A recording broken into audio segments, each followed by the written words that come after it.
From LaVille Junior Senior High School in Lakeville, Indiana, it's time for the 60th annual Everwise Credit Union Bicounty Tournament on LVH1 Broadcasting. LVH1 is brought to you by Everwise Credit Union, Betcher's Auto Sales and Service, Hoosier Tire, the La Paz Lion Club, Cornerstone Community Fellowship, the Union North United School Corporation. From Dale E. Cox Gymnasium, I'm Nate Ting alongside Kenny Kramer. This is LVH1, the voice of Lancer Nation. How's everyone doing tonight? Where we've got two back-to-back basketball games, but here in game number one between the Triton Trojans and the Argos Dragons. Triton on one hand, they're 10-1 right now. Argos in the other hand, they're currently 3-9. Two kind of struggling teams coming through here. You look at these two teams, Kenny. What do you see from these two teams? Well, I've seen Triton play already, and Triton, they are very good. They are a scrappy team. I've heard Coach Grove say that, you know, they don't have one person that really stands out and scores like 20 points a game. They have each individual guy can go and get you 20 points a game, can get you 15 points a game. So they spread it out, and Triton, they're sitting at 10-1. Yeah. To me, I've heard rumors they're picked to win this by, you know, media people. Yeah. But, you know, you're going to have to play the game. You don't play on paper. You play on the court, on the hardwood. So we're going to find out. In Argos, they're a scrappy team. They always have been. And they're 3-9 on the year. But this is Bicounty. Yeah. It means a lot more when it's Bicounty time. Anything can happen. Triton's only loss is to Northwood in a 62-25 loss, but that's not a bad loss overall. Northwood, a really strong team this year. Then you look at Argos, their 3 wins. They're on a 2-game win streak right now. They beat at Oregon Davis, and they beat John Glenn. They also beat Bethany Christian early in the year to get those 3 wins. It's a first year, though, for head coach at Argos, Nick Kindig, still trying to get some things worked out here. We're going to go to a commercial break real quick. When we come back, we'll get the starting lineups from both these teams. This is LVH1, the voice of Lancer Nation.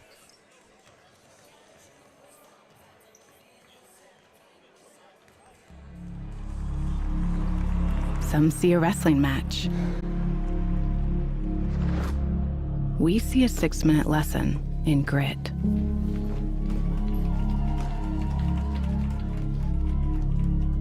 Some see a coach sending a runner home. We see a mentor guiding a student athlete into the future. Proud to keep education in front of athletics since 1903.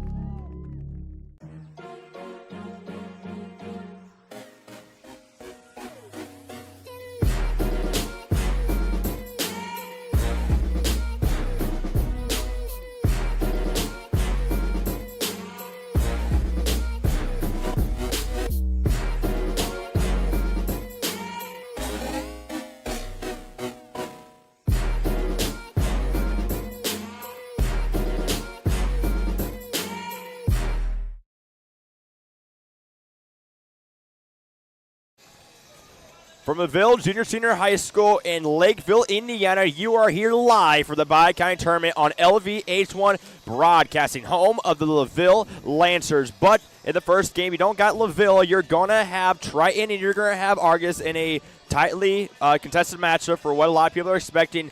Currently, right now, Triton is the 12-point favorite, but let's look at the starting lineups for these two teams. Starting lineups for the Triton Trojans. And starting at number 4, it's going to be Landon Patrick. He's the junior. He's 5'10". That number 5, Dante Workman. He's the 6-foot-even senior over at Triton. And then number 10, Julian Swanson, the 5'9". He's the junior. Then Gage Riffle, number 20. He's 6'even". He's the junior. And then Tanner Witt-Yoho. He's number 33. He's the 6-foot senior on this Trojan starting lineup. You look down this roster here. Obviously, you've called this team before. They don't have one big scorer overall. Anyone on this team could go out there and put up 20 points. Their bench is pretty deep, too. And Jaden Overmeyer and Caden Large and Wayne Richard, Brady Wood, Ben McFarland, Isaac Quintana, and then Isaac Vaca. They got a deep bench here for Triton. This is going to be a good team. They're from Bourbon, Indiana. Good hometown crowd showing up already as they are on the other side of us right now. So good crowd for Triton here. What does Triton have to do tonight to pull off the win against Argos? I think they just need to play their tempo. If they can play their tempo and be able to score the ball, I look for Tanner to Witt-Hoyo to have a great game. Witt-Hoyo, he's a great guy. He can score the ball. Like we said, They have every guy can go out there and get you 10 points, but Whit Hoyo is like that one guy that can really spark the whole team. If he can get a spark and get this team going and get this team rolling, I think that Triton is going to have no problem tonight getting a win against Argos. 100%. Their only loss is to Northwood, of course. And other since then, they have been on a huge winning streak right now, currently undefeated in the Bicounty tournament. Let's go over to the Argos Dragons in your starting lineup for your Dragons. From Argos, Indiana, number 3, Kenyon Belden. He's the 5'8 sophomore. The number 5, Makai Austin. He's 5'11. He's the sophomore also. Number 23, Luke Stoltz, 6'5", he's the senior. Then at number 35, Zane Holmes, he's 6'1", he's the sophomore. And then number 41, Matt Calhoun, 6'3", he is the junior here for the Argos Dragons. Their enrollment is 600. That's not their high school enrollment. That is their whole school corporation enrollment, 9 through 12. They got 600 students. At their high school, 178 kids go to Argos High School, but they are some proud Dragons. They're looking to get a win. Hey, they're on a 2-game win streak right now. They beat Oregon Davis, and they just beat John Glenn just a couple of nights ago. And one guy that's really standing out for me for Argos here is going to be Luke Stoltz. He's averages 21 points per game. He can get some massive points on the board, but what does Argos have to do to keep this winning streak going and get a fourth win on their record? I think they need to weather the Trojan storm. If they can weather the first quarter storm and that third quarter storm that Triton's going to put on you, I think they'll be fine. Yeah. If they cannot weather that, it's going to be a long game for them. Now, it's first year for Nick Kindig, but like we've said before, this is Bicounty basketball. Everything means more in the Bicounty tournament. You can go win sectionals all you want, but if you don't have that coveted Bicounty trophy, you got nothing going into sectionals. Exactly. You got nothing going into sectionals. It just means more here in the Bicounty tournament here at LaVille on LVH1. We're going to take a real quick break here. When we come back, we'll preview the teams a little bit more. This is LVH1, the voice of Lancer Nation.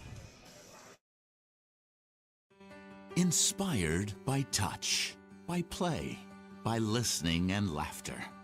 Inspired by family gatherings and one-on-one conversations. Inspired by long walks, long lives, and lives simply lived well. Inspired by compassion, by healing, by grace and strength. What inspires us at Franciscan Health is you. Franciscan Health, inspiring health. Hi, I'm Trip Lukemeyer, Director of the IHSAA Foundation, and we need your help. We need your help so the youth of our community can develop advanced leadership skills. We need your help giving high school administrators and coaches the instruction and insight they need to be better role models and teachers. To learn more or to make a tax-deductible contribution, go to ihsaafoundation.org. You'll not only be contributing to the foundation of the IHSAA, you'll be contributing to the foundation of our community. Live from LVH1 Broadcasting, this is the Bicounty tournament. The Argos Dragons and the Triton Trojans getting ready to tip off.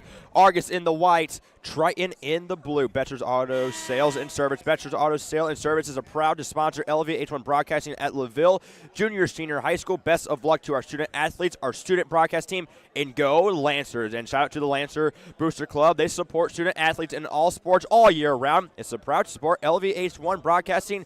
Go Lancers. We are just 40 seconds away from tip-off here. We're going to take one more quick break. When we come back, it is tip-off here for game number 1 of night number 3 here in the Bicounty tournament. Do not go anywhere. This is LVH1, the voice of Lancer Nation.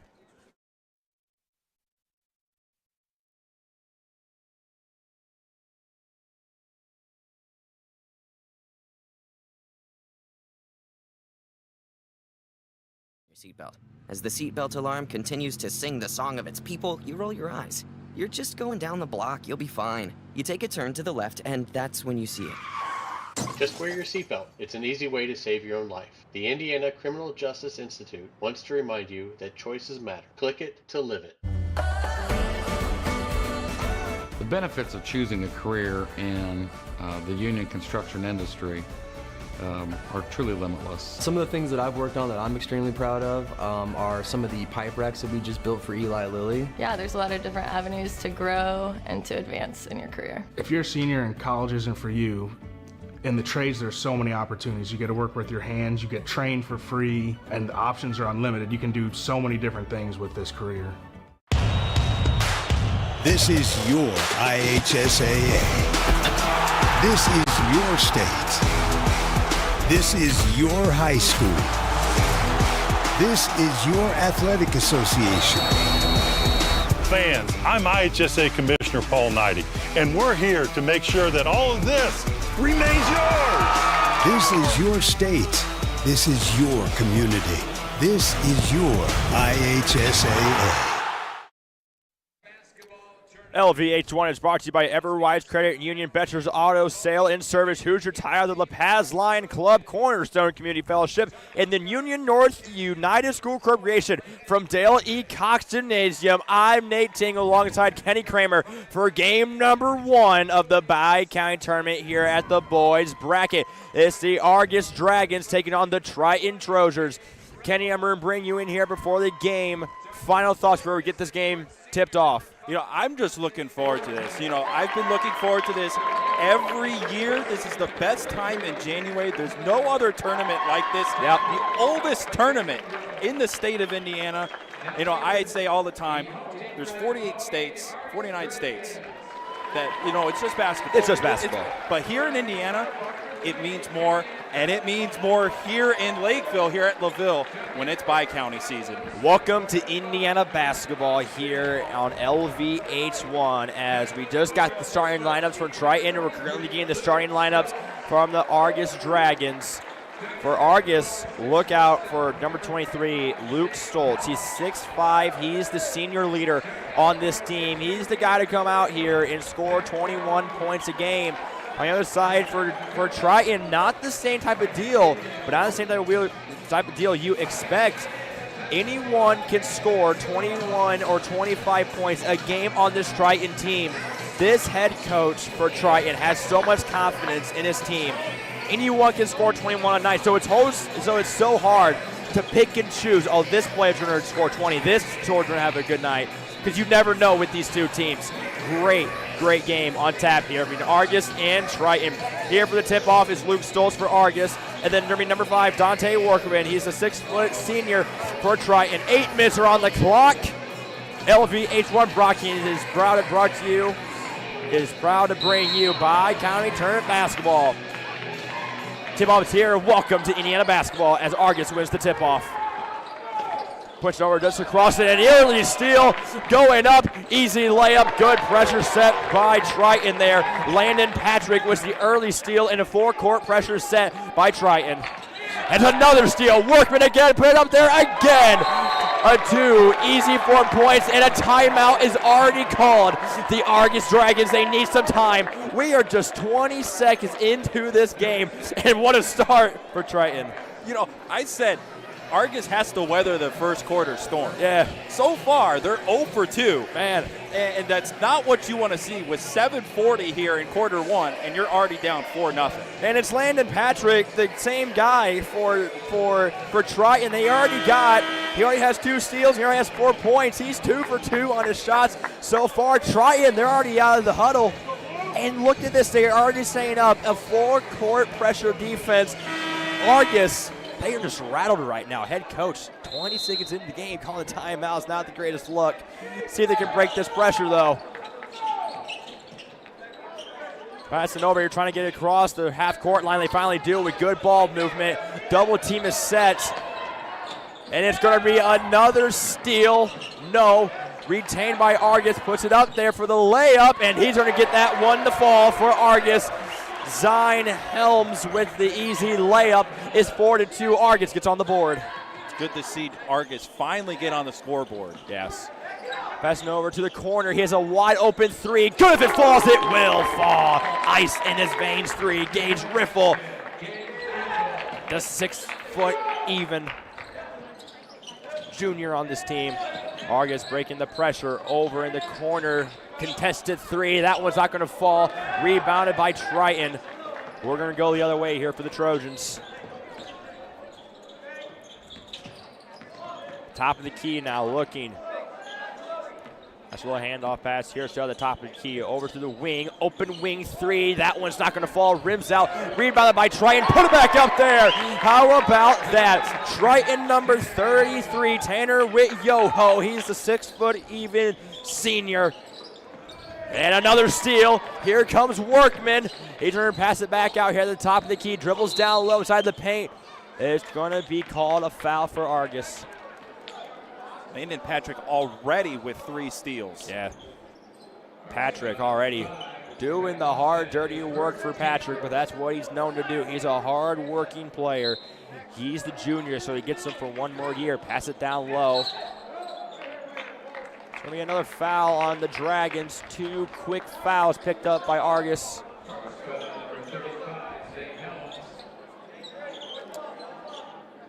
.6:15 left to go.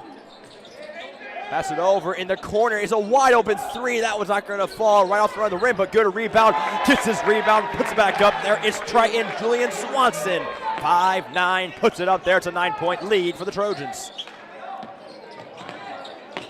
Argus trying to do a good job of breaking the press. He's done a good job here. Now they need to work the ball. They need to slow the game down. Triton is really hot right now. Got to get those scores going for Argus, especially Stoltz out there. He averages 21 points a game. He currently has the ball. Nice spin move into the paint, and that one's not going to fall. Rebounded by Triton. Pushing up the court. Fast break here. Step back. Wide open 3 from the wing. That one's going to fall. Dante Workman. And another timeout is called by Argus. Man, it is not a good start here for Argus. 14-2. Already 2 timeouts burnt here with 5:33 left to go here in this first quarter. Man, this is just incredible starting off for Triton. You couldn't ask for a more better start than this right here. Man, this is Bicounty, and anything can happen, but it has been an absolute field day so far for Triton. Anything they want to do, they will do. They've been doing just that, but for Argus, they have yet to get their leading scorer going. I want to see more Luke Stoltz. He leads the team in scoring. He averages 21 points a game. He currently doesn't even have a point on the board so far. For Argus, you got to get him going if you want to get points on the board. But number one, Triton has way too many wide open threes so far. Yeah, they have way too many wide open threes, and they're getting so much pressure on the ball too. Yeah. If you're Argus, you really need to muddy this game up. You really, really need to slow the game down. Yeah. Argus, it almost seems like they're trying to play at Triton's pace. You can't do that. You got to play at your own pace, and Argus, they are still rattled here. Head coach just kind of at a loss for words right now, trying his best to get his team back together. They got to pass that half-court line. And they finally will. That's over the top of the key now, right at that LaVille logo. Dribbles over right side, going to do a nice little crossover. Still to the right side, right at the elbow. Now is going to be picked up. And a pass right off the backboard. It was intended for a wide open Luke Stoltz. Trying to get his dribble back. Kicks it back out. Over in the corner for 3. Can you kidding? And it's going to be missed. Knocked out of bounds. Back to Triton. Drives down low. Nice steal by Argus. Argus looking to push the tempo, wide open layup, and that's what Argus needs to do all night long. Makai Austin, 5'11" sophomore, underclassman. But he's showing the upperclassmen for Triton that he can score some points too. Back to a 10-point game, 14-4. Down low, right outside the paint, top of the key, over, elbow, left elbow. That one's not going to fall. Out of bounds is going to go with Argus. Triton's now starting to miss some wide open threes here. This is definitely going to be a chance for the Dragons to pull themselves back in this game with 4:30 left to go here in this first quarter. And if you're Argus, you don't need threes. You still got plenty of time. You just need to work the ball and score. Still got a lot of ball game left here. It's 14-4. Argus in the lead, over to the elbow. Right past that three-point line, looking for someone to pass to, not going to get it. Over to the right side of the court, pass back top of key to Stoltz. Stoltz looking for someone to pass it to, still looking. Good movement so far by Argus, screen set by Stoltz, looking to pass it down low. It's a mismatch down low if he wants it. He's not going to get it. Put it up there. Tough contentious shot. Good rebound by Stoltz. Still no foul. A lot of contact. Put it back up there. Finally going to get the foul call that Stoltz was looking for. He got like 3 different rebounds on that. That was incredible. Stoltz, he was not going to be denied either A, getting a basket, or B, going to the free throw line, or both. Yeah. Great job there by Stoltz. 23, doing the dirty work. Put it up there. Got it. There you go. That's why he averages 21 points a game. He's that dirty player down low in the paint. He's going to play tough basketball here for Argus tonight. Down back to a 9-point ball game here. Stoltz 1 for 1 so far on free throws. Can he go 2 for 2? Yes, he can. 2 for 2 on free throws. Got a bloody nose here for an Argus player. Going to be number 3, Kenyon Belden. Got knocked in the nose there. That just never feels good. Nope, and you can't play with blood. They will get you right out of the game. It's kind of hard to hide that blood on a white jersey here right, for the Dragons. Nice little turnaround jumper there. That was not going to fall. Rebounded by Argus. And all of a sudden, Argus seemed to have some momentum back on their side. It's an 8-point ball game. Dribbles over right side, kicks it back out. They're moving quickly with the ball here. Good ball movement. That one just slips out of his hands. Knocked away, though, by Triton, says the referee. Argus basketball, 14-6 here. 3:27 left to go here in this first quarter. Gets the pass into Stoltz. Kicks it back out. Thought about a 3, not going to take it, though. Thinks about a 3, trying to take the 3, not going to fall. Like you said, Kenny, they don't need that 3, but when it's wide open like that, it's so hard not to take it. Right, exactly. It was a nice pass. He thought about it, though, but it's just not going to take that shot. Good movement, just loses handling on that ball. Pass down low, pass it back out, down low inside the paint. Good contact and almost falling. How about that? Obadiah Salary there. Through the contact, he's 5'6", he's the senior. But fighting through that contact to get that foul call. Wasn't a shooting foul, though, like he wanted it to be. Here's the head coach for Argus. He's yelling, swinging around, and that's exactly what they're doing. The ball movement for Argus getting a lot better here. Stolen, maybe. Tie up on the ground. It will be stolen by the Trojans. Fast break, contested shot up there, and that one's going to fall. How about that shot right there? Dante Workman putting in the work down low to get the foul call and the shot to fall. Well, that's a great job of running the floor by Dante Workman. Just, again, Triton, they're doing everything right. Yeah. Exactly what you wanted right there for Workman to do, run the floor, and he gets to go to the line, made the basket, back to a 10-point lead. Kind of kills any momentum that Argus might have had.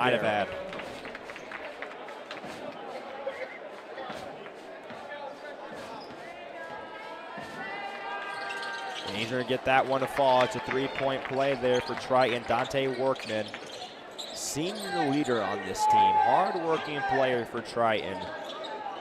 And once again, definitely a guy who can put up some major stat lines here for the Trojans here in this ball game. Pass down low to Stoltz with the dirty work, and the foul will be called. Couldn't get the shot to go, though. And that's what Argus kind of needs to do. Score while the clock is not running. Get down low to the basket and get points on the board while the clock's not running. Yeah, exactly. That's exactly what they did. It was a great entry pass into the post there. And Stoltz went up strong, and he drew the contact on with Hoyo. Stoltz right there will knock that one down. Stoltz facing his bench there, kind of clapping up his team, saying, hey, guys, we still got this. Game's not over. We still got 3 more quarters to play of this ball game. Game's definitely not over. It's only a 10-point game. Make that an 8-point game. Make that a 9-point game now here for Stoltz and the Dragons. Stoltz wants to meet him right at half court. He's going to set that pressure. That's over in the corner. It's a wide open 3. Again, that one's not going to fall. Rebounded by Argus. That was rebounded by Kenyon Belden. Over in the corner, drives down low, just loses his handling. Back over to Triton, looking, going to take it all the way. And the Argus coach wants to travel, but he's not going to get it. It's going to be a foul called on Argus. The Dragons will be the guilty charged man. Joel Trump is the man to get that foul. Pass in 3, that is airballed. The student section that is here is chanting airball, as just like any student section would. Looking trying to pass you right at the free throw line, now back at the top of the key. Good ball movement now, back to Stoltz, looking, put it up there, tough basket, not going to fall, rebounded by Argus, put it up there. And it's not going to fall, but how about Matt Calhoun, the 6'3" junior here for Argus to get that foul call. It's not a shooting foul. Brady Wood will be the guilty party. That's his 14th foul of the night here for the Trojans. It's just his second, though, so got to be careful of those fouls. Pass it in here to Calhoun. Good pass out low inside the paint, put up there, and that one's going to be rejected by the rim. And a foul will be called on the Dragons. They're going to stay with the Triton Trojans. Luke Stoltz will be the one with the foul. That's going to be their 15th foul and his first foul of the night for Luke Stoltz, number 23. And they're going to shoot. In the bonus, since we're now going to 5 fouls is the bonus. We've gotten away from the 1-and-1s. Yep. They will be shooting 2 here. Swanson. Oh, put it in there. Julian Swanson, 5'9", the junior from Triton. Head coach is Jason Groves. What a great job he's been doing with this team so far this year. A 10-1 record to their name. Only loss is to Northwood. Has been on an absolute tear so far for this Bicounty tournament. Overall through the season, ever since that Northwood loss, they have not lost since. That was, I believe, their 3rd game of the year for Triton. And you can see why. This defense is just so mobile. They're light on their feet, and that one is a pass right to Triton. Other way, looking to take it himself, and it will fall himself. Gage Rifle, 6 foot there, putting it up there. Double team set, trying to work through it. Got to get a pass off. Will now get the pass off. No foul will be called on the Trojans after a hectic offensive possession there for Argus. You heard the crowd right there. I think the Triton crowd wanted a little bit of a travel they did. right there. I think the refs kind of missed that as there was a double team and almost a triple team. Yeah. And then Argus player just kind of went through that. Might have taken that extra step. I'm not going to say because the scorer's bench is right in my way. But we couldn't see that from there. Makai Austin here to shoot 2 for the Dragons. That one will not fall. It's going to be off the back of the rim. A good showing here for Triton fans. They have shown up. It's a good showing here for Triton fans. They're just on the other side of us here. But can Austin make it 1 for 2? Yes, he can. 21-9 is your score. Trojans, large, sizable lead that you got to feel pretty good in. We're not even out of the first quarter yet. We still got a second quarter to go before halftime. Argus, they're just trying to play damage control right now. you see Argus in that 2-3 zone trying to slow the game down. You saw Triton. They're going with a lot of man. And a lot. And they can really do that. Argus doesn't look like they have the guys to match up with Triton, so that's why they're going with that 2-3 zone. But Triton doing a good job of slicing up that 2-3 zone. Triton looking to take the last shot of the quarter here. And it will be called a jump ball here. It will stay with Triton with 9.8 seconds to go. Looking to get the clean inbound in here. 9 seconds, stolen away, maybe not gonna be stolen away. 5 seconds to go, gotta get something up here. Tough shot, not gonna fall. 1 second, good if it goes, not gonna go. Man, it looked like it had a good angle here. We'll take a real quick break. When we come back, second quarter action. This is LVH1, the voice of Lancer Nation.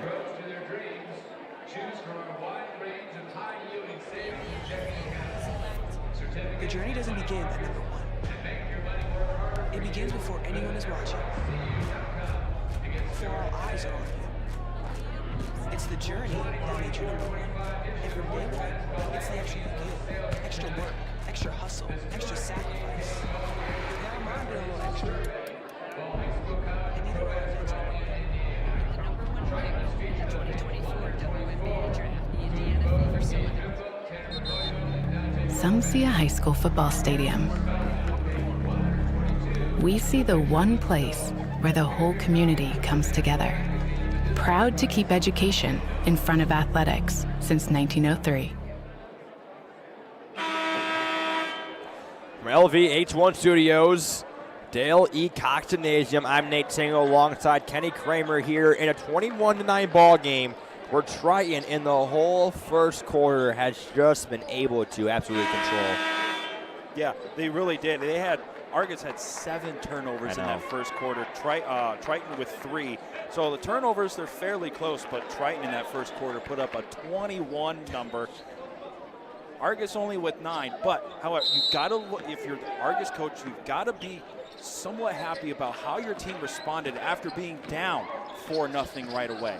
Your guys came out, they didn't put their heads down, but unfortunately you saw a turnover right here. As Triton, once again, they'll have a fast break. Late foul will be called here, and Triton, they put up 21 points. That's how many points the leading scorer for Argos scores per game. Luke Stoltz averages 21 points a game here for Argos, but this just proves that Triton, they are whoever's on the court, they're a 5-headed monster. Anyone can shoot the ball at a high level, and we've seen that so far tonight. That one will fall too.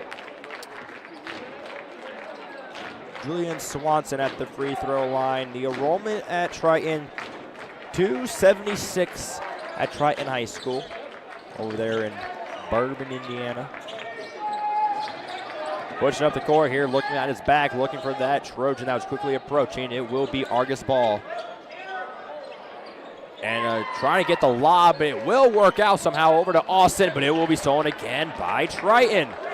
Here comes the Trojans, looking to drive it down low. Easy layup, not going to fall. Too hard off the glass, rebounded here by Argos. It will be Stoltz, the leading scorer, down low, trying to get that shot off, not going to go. That one will not go too. Rebounded by Triton. Stolen by Stoltz here for Argos. Back and forth ball game. Argos looking to slow it down. Pass it over here, just over to the left side of the court. Now back to the top of the key. Right at that free throw line, down low in the paint. Still trying to do the spin move. That one will fall for Stoltz, number 23. He leads the team in average points. He'll get it to a 22-11 ball game. It's his first field goal of the night there. That's not common.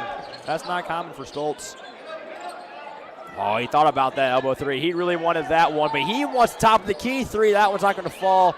Rebounded by Triton, quickly given back to Argos. 6:25 left to go here in the half. Back at the top of the key now, right to the free throw line to Stoltz. It's going to be knocked away. Keeps it to Argos, and a lot of contact there. Shot will not count, doesn't matter, didn't go in.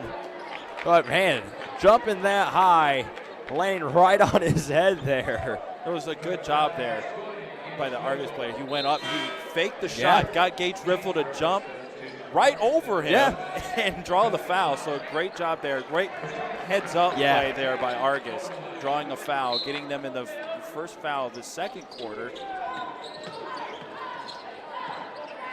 Wide three, gonna take it. It's not gonna fall though. Rebounded by Triton. Argos, they are having a tough time shooting the basketball tonight. Over top of the key, over right side, right at that elbow, right beyond the three-point line. Now over to the left elbow, looking for someone to pass it to. Defense now for Argos, seem to shut it down. It's gonna be out of bounds on Argos. Key to the 2-3 zone, you gotta get it into that paint area. You get it into the paint area, that 2-3 zone has to collapse. Then you can kick it out to your open shooters or go up for a layup. Looking, dribbling at the top of the key, trying to get the offense set up for Triton. Anything and everything will go right tonight for Triton. In the corner, that was a better pass. That would have probably been a three attempted, but stolen by Argos. They got numbers. Passing under the basket to Austin. Good pass down to Stoltz. Stoltz put it up there, and that one cannot fall. It's going to be on the arm. It was a shooting foul. Argus, they wanted that one to fall. So close. It's off the rim. If that one goes in, was that going to be credited with a Yeah, right.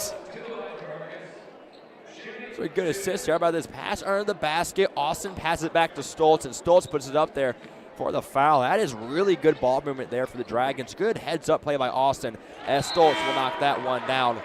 22-12 now is your score here in Dale E. Cox Gymnasium, home of your LaVille Lancers.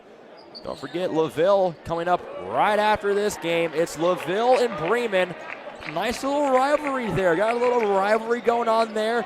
Me and Kenny will be on the call for that game. That game will sure to be a treat. If this is the main course, the LaVille game will be the dessert. Good way to end off the night. Over the top of the key here for Triton and the Trojans. Down low inside the paint. Good pass in front of him. That one will fall.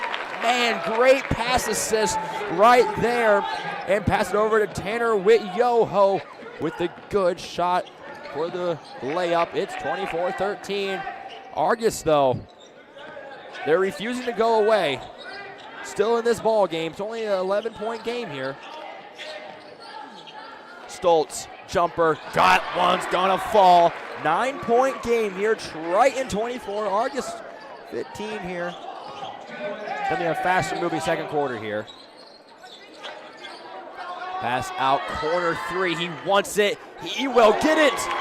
Rim around the rim. It'll finally fall. Ice cold veins there for Triton to make that one to fall. 27-15, 12-point game.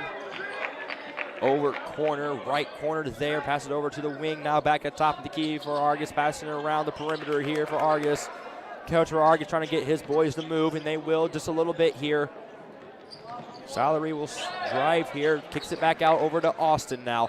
That one will be stolen. Here comes Triton. Look out. Three. He wants it. He won't get it. Rebounded by Triton, though, in the paint. That one's going to fall. Man, they're making it look too easy. How about that? Tanner Witt-Yoho there with the shots. Triton's just doing a great job of just getting their hands on the ball. When they get their hands on the ball, they're coming away with it. They're forcing turnovers. They're getting steals. Yeah. Everything can and will go right. Seemed like Stoltz there kind of got hit in the back of the leg there and immediately fell to the ground. And I can definitely hurt. You get a knee to the back of the leg, man, that causes your leg to just go straight down. I can understand why he fell after that. Yeah. Yeah, and he's going to get credit with the foul, too. Yeah. As Overmeyer was the one who hit his leg there with his knee. Already fell, grabbing that from his back of the leg there, indicating close over the back there. Lucky they got it in after he crossed half-court line. In the corner here for the Dragons, looking for someone to pass it to. They finally will. Bodies on the floor, down low inside the paint. Stoltz wants a three. Stoltz won't get the three. Frustrating first half for Argus. Pass it out. He was open, but not going to take it, though. Just a little too far outside of his range. Kicks it back out. Thought about the three. Pump fake's not going to go, though. Back over to the right side of the court now. Passing it down low. Trying to get it to go. Three. That one's not going to fall. Again, rebounded by Stoltz of Argus. Pass it over here. It was a great pass by Stoltz, but Zane Holmes just could not hang on to the pass. Yeah, it was one of those great heads-up passes to move the ball quickly. Unfortunately, not on the same page right now. Down inside the paint. Man, oh man, oh man. Jaden Overmeyer with the layup there to make it 31-15. He thought about a three there for Argus. Not going to take it, though. Austin now with the ball. Driving down low, stops his dribble. Top of the key for three. That one's not going to fall either. That shot attempted was by Princeton Mollett.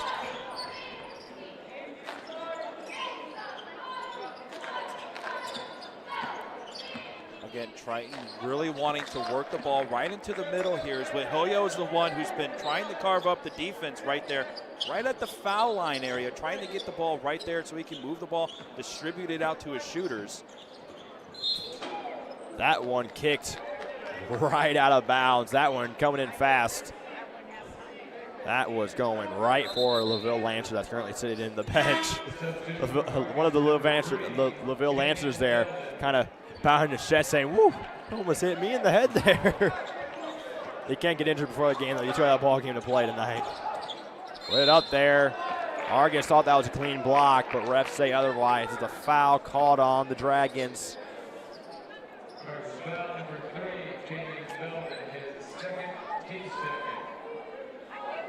On the Hoosier Tire instant replay, you can see here a lot of contact was made there from the Argus Dragons.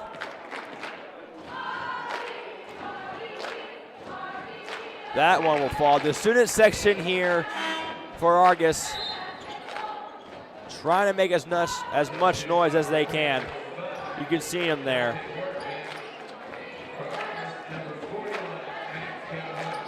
Stomping their feet on the bleachers. Maybe their duties will work here. It won't, though. The noise don't affect him when shooting free throws. 33-15, 1:31 left to go here in this first half of play here between Argus and Triton here on LVH1 Broadcasting. Nate Single alongside here, Kenny Kramer. Looking over here in the right side corner here. Pass out now. Just not a lot of movement from Argus here. That one's gonna go out of bounds right into a camera there. He gets right back up. Camera also okay there. The camera guy put his hands up saying, hey man, that's not my fault. He's slid into my camera. Yeah. Stoltz. And that will be stripped again. Foul will be called on Argus. Stoltz just showing frustration. Yeah, that was one of those, you get a turnover and you foul right away just because you're kind of frustrated. I don't blame Stoltz there, but that's one of those where it's not really a smart thing to do either. Yeah, it was in the moment. Emotions are obviously high right now for Stoltz. You can just tell by the way, just by his body language. Just trying anything right now, but it's just not working though.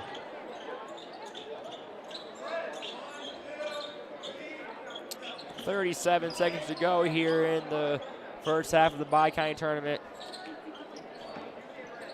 Passing over here. They're going to take the last shot here. It's pretty much. They just wasted about 10 seconds off the clock. This is what they want. This is one of the cool things about Indiana. We don't have a shot clock, so teams in the last part of the clock, they can hold it for as long as they want. I like this play by Triton. You don't want to give Argus a chance to go into halftime. After a made bucket, you want to get that last shot.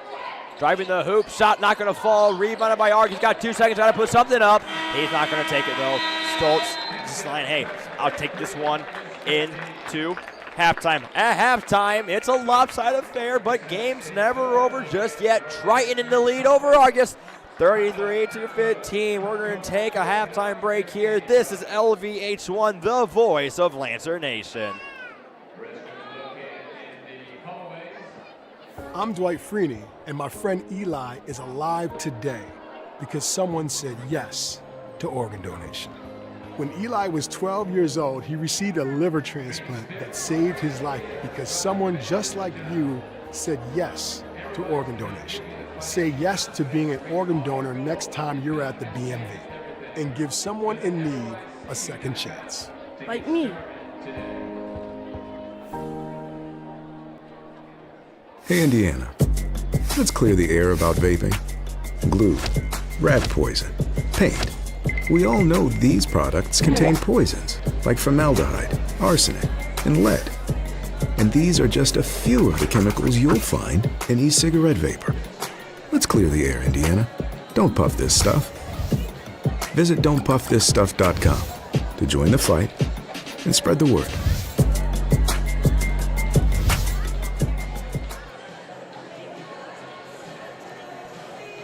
From LVH1 Junior Senior High School in Lakeville, Indiana, we are here at halftime of the Bicounty tournament here. Triton and Argos in a ball game. We can say that for this one. Triton currently in the lead, 33-15. We are right here at halftime. Dale E. Cox Gymnasium here in beautiful Lakeville, Indiana. Why would you want to be anywhere else on a Friday night? This is just an amazing town to be on a Friday night. Amazing basketball stadium. I'm all the way from Mishawaka, and a great drive down here. Beautiful scenic drive down here, but you hit Lakeville, you're just a short drive away from your home of the LaVille Lancers. Kick it over to my broadcast partner, Kenny here. Kenny, let's get some stats here from Triton and Argos. Yeah, first for Argos, I have Mackay Austin with 3 points. Zane Hellemus with 2 points, and the leading scorer I have with Luke Stoltz with 10 points. Yeah. For Triton, they're a very balanced scoring team. Again, we have Caden Large with 2 points, Jaden Overmeyer with 2, Gage Ripple with 5, Landon Patrick with 4, Dante Workman with 6, Julian Swanson with 8, Tanner Whithoyo with 6. So again, everyone is scoring for Triton, yeah. So it's very balanced. You see only 3 players have scored for Argos. That's not something you want to see for Argos either. If you're Argos, you need to make sure you get balanced scoring, and for Triton, well, you just need to keep doing the same thing you've been doing in that first half. Anything and everything will happen. It will go good for Triton here. We're going to take a real quick break here, then we're going to kick you over to a special interview. This is LVH1, the voice of Lancer Nation.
From LaVille Junior Senior High School in Lakeville, Indiana, it's the Bicounty tournament here, right here in LaVille at the Lancers here. Current score, Triton 33, Argos 15, but LVH1 got to sit down with Keaton Burke, the new superintendent of LaVille. Got a special interview with him. We'll kick it over to him. This is LVH1, the voice of Lancer Nation.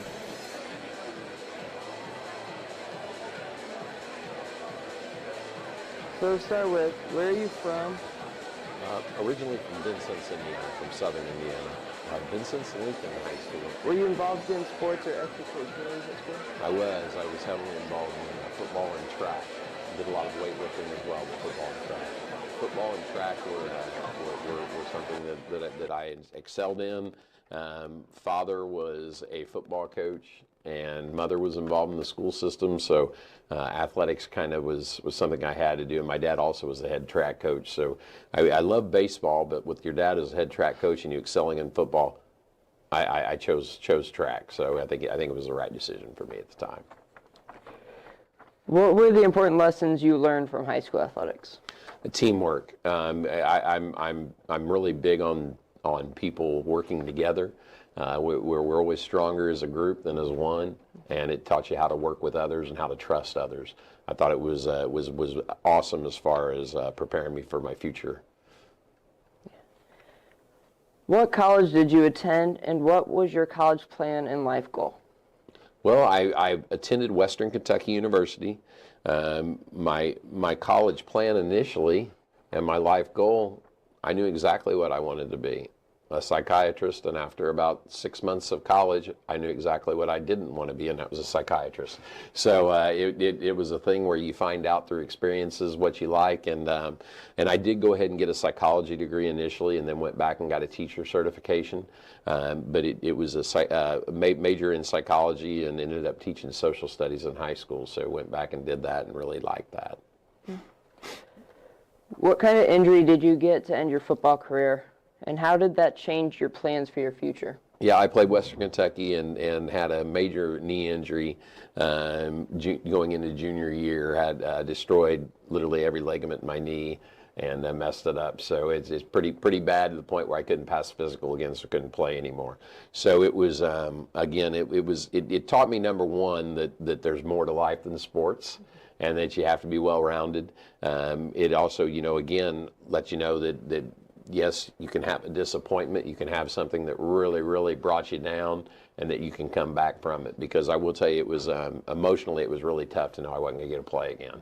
But it ended up being a great thing for me, and ended up actually getting involved, volunteering, coaching at that time, and led me to my career of teacher and coach.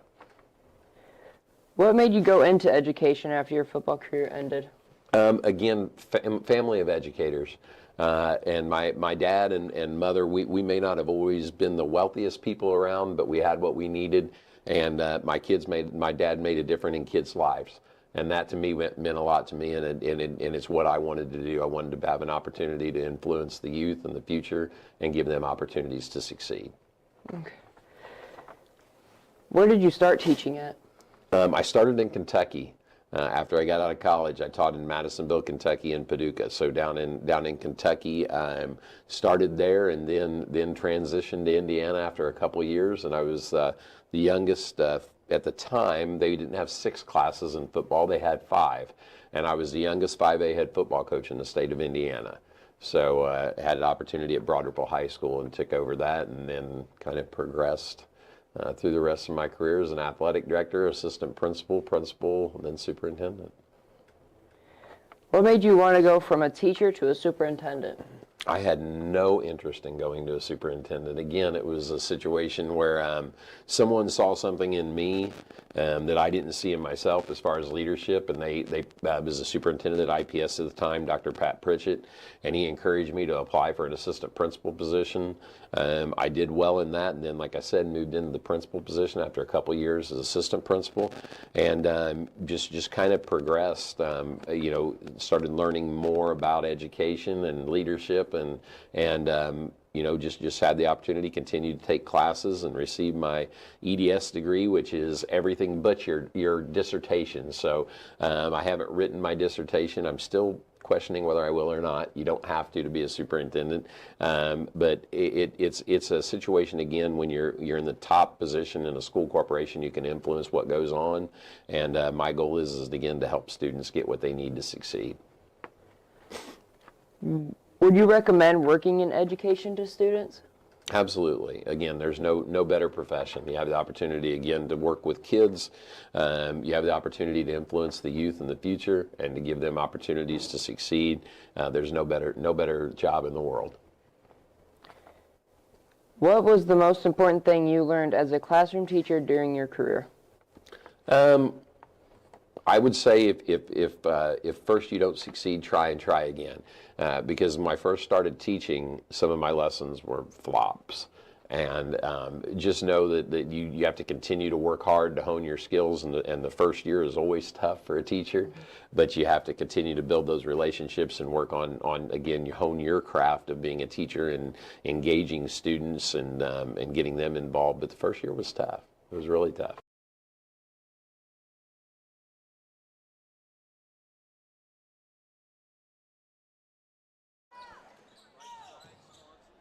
Welcome back to LVH1, the voice of Lancer Nation. Thank you so much to Keith Burke for doing that sit-down interview. More of that interview will come in halftime of the next game between LaVille and Bremen, but we currently got a whole second half here to go between Argos and Triton.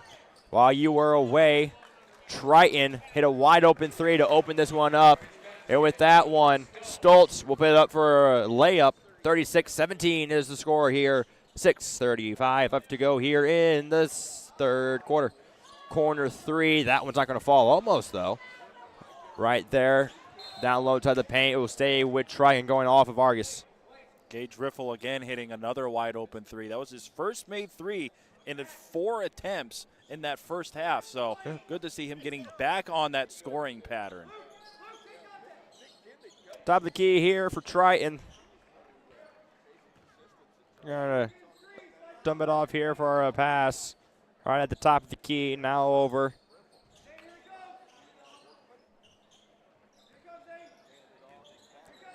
Top of the key here for the Triton Trojans. Kicks it back out. Top of the key. Wide open three. That one's going to fall in transition. Catch and shoot. He's got the hot hand. Julian Swanson, this starter, knocking down that one. 39-17. Foul will be called against Triton. Getting Stoltz right up there in the nose section. Triton foul number 4, Landon Patrick, his second, team's first. Second foul there on Landon Patrick for Triton, so going to have to watch and make sure he doesn't get any more, or he might be forced to sit down for a little bit. Definitely not what you want to do if you're Stoltz. Definitely don't want to sit down for any long period of times if you're on this Argos team. Trying to use his body down low inside the paint. That was not going to fall. Just rims around. Shots will not fall tonight for Argos. And he thought about that three. The rims here are known to be soft, but for Argos somehow the rim, well, it has a lid on it. Yeah, it does. Just will not fall tonight. Elbow three. No one around him for the three. Stoltz was looking for a man to pick him up, but no one will. It is a 42-17 ball game. 5 minutes left to go here in this third quarter. Down low, up and under the rim. He's going to knock that one down for the Dragons. Gabe Okerman there. That shot being made. That one will be missed. Sorry, Zane Holmes would be the one who made that shot there for Argos. Top of the key here for Austin. Austin going to take it down low. Nice shot. Will nothing fall? That won't fall either. Man. Argos. And they might want to call a timeout and make sure there's no lid on that rim. They've had a lot of shot attempts, just not falling. That one will be missed off the rim, but a foul called. Apparently on the arm foul. Argos fans wondering, hey, Triton got that foul down there. Are we going to get anything down here for us at all? The referee explaining it to the head coach, and the head coach for Argos just in disbelief with that call. He's still confused.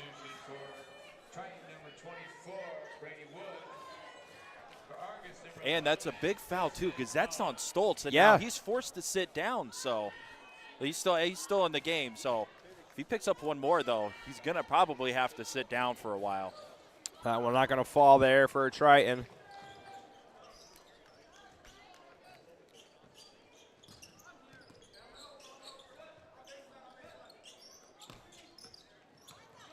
All right, the top of the key here for the Dragons. Nice trying to get the spin move to go. Will not trick out the Trojan. That's on him. Kick back out to Stoltz. Out of bounds. Yeah, he just let that one roll out of bounds. There's no hustle to that ball. It's going to go back to Triton.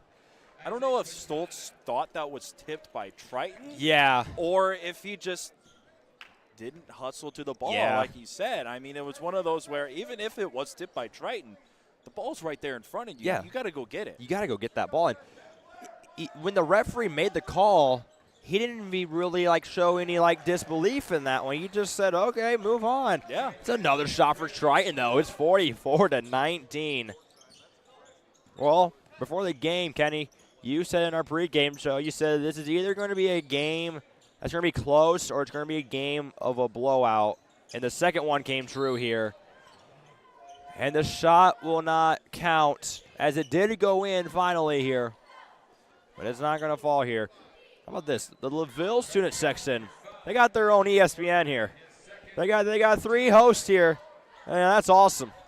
I like that, man. They are in their button-up shirts. They're in their Sunday best here for ESPN here at LaVille. Hey, I didn't know that ESPN traveled from Bristol all the way over here to Lakeville. But I know. It's good to see ESPN over here covering the LaVille game later on. Got to see if Reese Davis is on the call.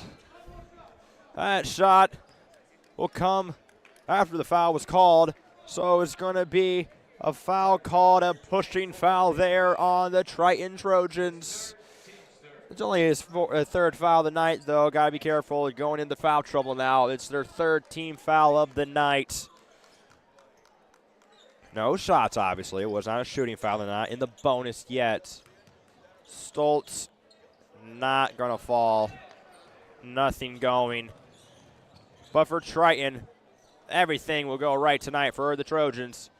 Kicks it back out, top of the key, looking for something to get open. It's going to be passed down low. Good pass down low. Good assist. It's going to be blocked, and a late foul called by the referee against Argos. Again, an unfortunate foul call. Again, that's one of those where the Argos coach was like, hey, down here on our side of the floor, you're not really calling anything, but down there, it's the 2nd time in a row where there's been a Triton player that went up for a shot, had it blocked. Yeah. And then a late foul call. The first foul shot will not go for the Trojans. Will the second? Yes, it will. Triton has just been amazing tonight from the free throw line. Almost every shot they've taken from the free throw line has been able to fall here tonight for the Trojans. Good jump stop. It's not going to fall. Off the side of the rim, here comes Triton. Triton looking to push the tempo, put it up there.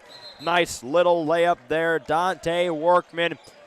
And the Dragons coach, Nick Kindig, he's seen enough. He needs to call a timeout to get his group back together. We're going to take a real quick break here. Come back for a little bit more basketball action here. This is LVH1, the voice of Lancer Nation.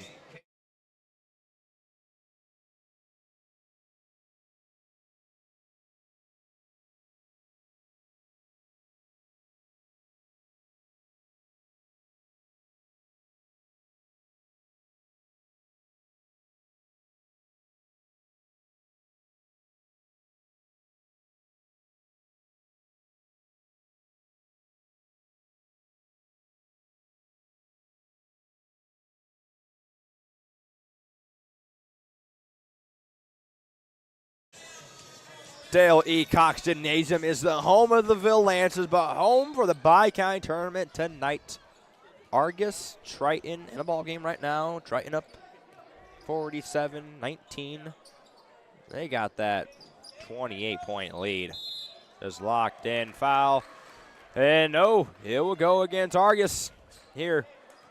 As a reminder, there is a little bit of a mercy rule here in Indiana high school basketball. 35 points and the clock will run nonstop. We are not there yet, but we are at 28 points and we are closely. I think if you're the Argos coach, you're kind of wanting that 35. Yeah. Out of bounds. Off of Triton, going to Argos. Yeah. If you're the Argos coach right now, you're kind of hoping that gets set right now. I mean, obviously, you want your kids to play, but when it gets this bad of a blowout, health of your players start to come into tuition. That three not going to fall. Rebounded by Triton. 1:57 left to go here. Thank you so much for tuning in tonight for Bicounty Tournament on LVH1 Broadcasting. And thank you, the listeners, who supporting LaVille Lancers Broadcasting here. Thank you so much. That one, a clean block that time. Just going to go the other way. Kicks it back out. He won the three. How about top of the key? Three. Yes, sir. Yes, sir. Yes, sir. That three will fall for the Triton Trojans.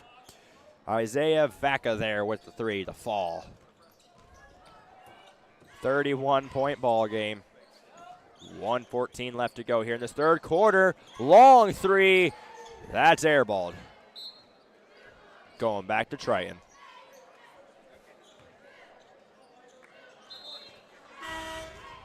And I said in pregame, too, that Argus had to weather that first and third quarter storm from Triton. So far, 0 for 2 on that weathering the storm and trying to fight back.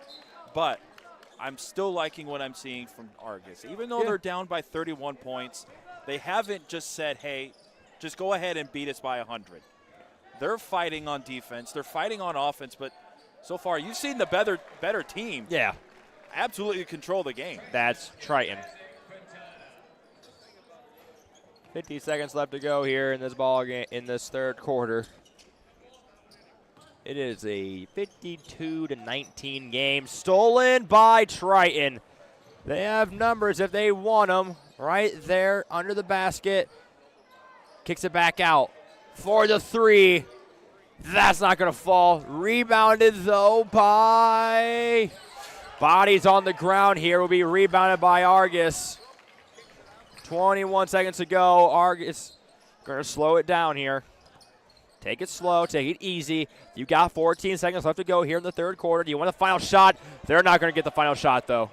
It's going to be a fast break here for Triton.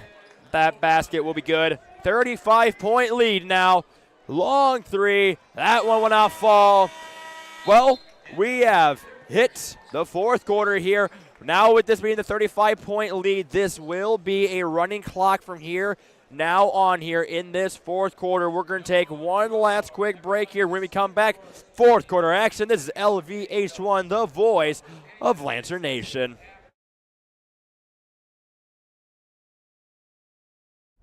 At Indiana Farm Bureau Insurance, we're not just good at insurance. We're good at Emma and Jake's just baby-proof their 2-bedroom bungalow to prepare for baby number 1 insurance. We're good at Madeline and Chance's just gave in and became minivan people to make room for baby number 2 insurance. And we're good at Gabby and Nate's just moved to a house with a bigger backyard to welcome fur baby number 3 insurance. Start with Indiana Farm Bureau Insurance and stop knocking on wood. Some see a coach sending a runner home. We see a mentor guiding a student athlete into the future.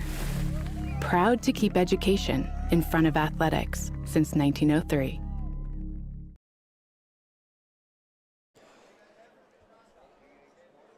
LVH1 is your home for LaVille Lancer Athletics right here in LaVille. Is home of the Bicounty tournament here in Dale E. Cox Gymnasium. 54-19 here in this Triton Argus game. Not much to write home about this game, just the fact that Triton, they are a scary-looking team. They're a reason why they're 10-1. There's going to be a reason why they go 11-1 after the night. Yeah, they were up 21-4 overall in that quarter, in that third quarter, so... That one will fall there for Stoltz. Right at the elbow, kicking it back over, looking for someone over to pass it to. Got 7:34 left to go here in this ball game. 1 of 2 tonight. Don't forget, LaVille and Bremen after this game. That one should be a treat to watch. 2 rivals. The Lions and the Lancers. And a Bicounty matchup. That's a little side step 3 there. That one not going to fall. Rimming out. Stoltz running right into the ESPN sets. Water bottles fly. Gatorade bottles fly. Referee calling for a towel. Desperately need a towel. Water did spill. In fact, that's not water. That's Starbucks that just fell on that on that court. That's not good. Ooh. Well, that's one towel down. Yep. Well, here's a replay of it. Stoltz just running right, and man. Right at the end, too. It was safe until Stoltz kind of pushed the table back. Oh. Well, that is, what would you say, $7 now? Wasted on that Starbucks drink that got wasted. But the LaVille cleaning staff getting it done. to clean it up. We are ready for play after that short intermission of the Starbucks drink taking a spill. That was right on that baseline, too. But at least the sign seems to be okay. They're going to look to put that sign back up here for the LaVille Bremen game. Stoltz looking to do some work down low. That one will go in. The student section for Argos, they will rejoice. They get that one a fall. A kick ball called there on Stoltz. I love the fire right there from Stoltz. Yeah. They're down by 30. Stoltz is like, hey, come on. Yeah. Come on. I don't want to give up. Let's not give up in this. Like, obviously, it's kind of near impossible to come back in this game, but you got to show some passion. You got to show that you care in this ball game, and I'm not saying that they don't, but Luke Stoltz so far, I mean, he is showing it out there on that court. I mean, he is putting everything he has into these final little bits. And this really comes down to you never know when your last game of basketball is going to be. Right. You never know. You got to play like it's your last game of basketball. And you're also showing your coach that, hey, you care enough Yeah. that I'm going to be playing you more. And if you don't show, well, I've got other guys on my bench who I can put in who I think could care about, this game. Even though you're down by 32 points, it doesn't matter. The game is still going, so you've got to be playing like, hey, we have a chance to win, even though logically it's almost impossible for Argos, to come back. The game doesn't end when the clock hits 5:45 as we're just leading up to this. Right. The game ends when the clock hits triple zeros. You got to play your hardest until then. Good jump shot there. How about that one? Argos 35. Zane Helms right there to knock that one down. That's a nice little fadeaway jumper there.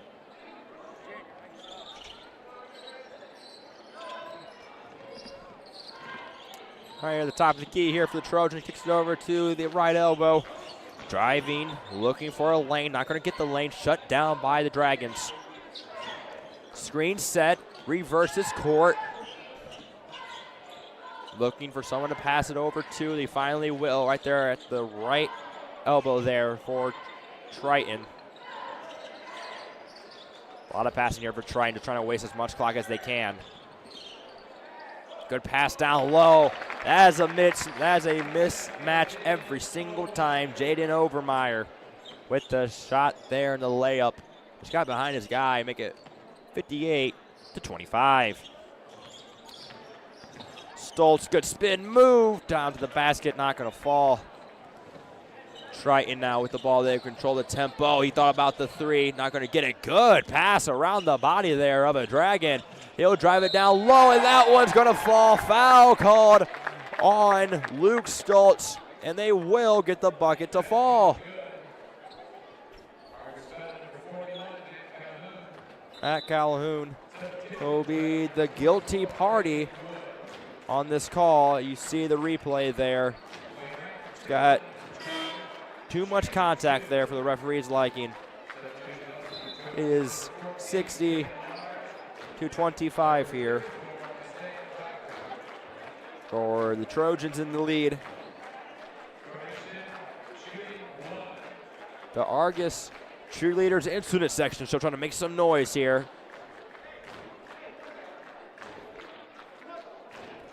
So getting the ball from the referee, and they finally will. This one will not fall. Rebounded by Stoltz. Pushing the tempo up the court here for Argos. 4:17 left to go here on the clock.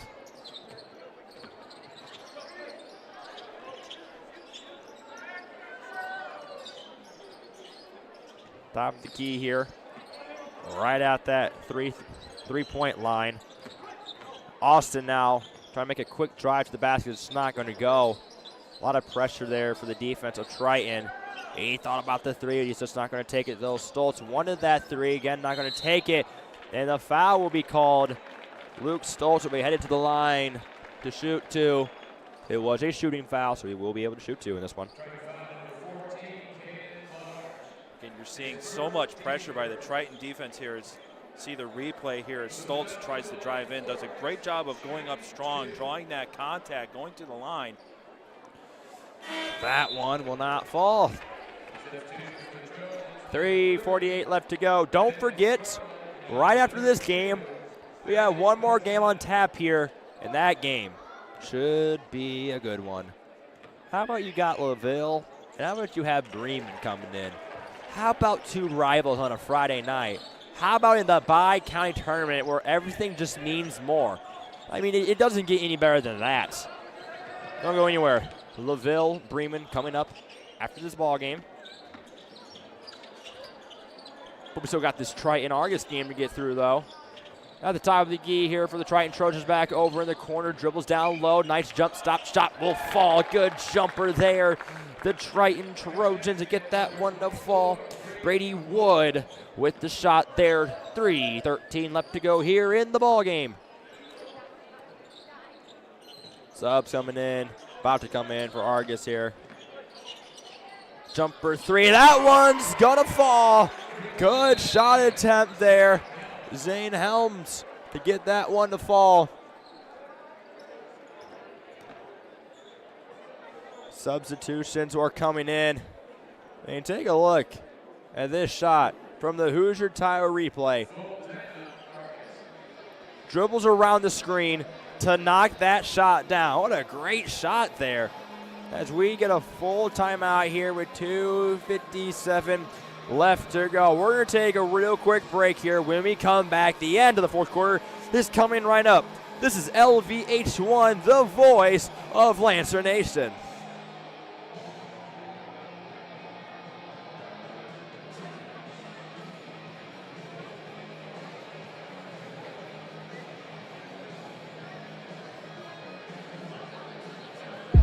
The goal isn't graduate. We're going to make you guys come out and you make a difference. Like, you change the game for us. When our players see you and hear you, it makes all the difference in the world.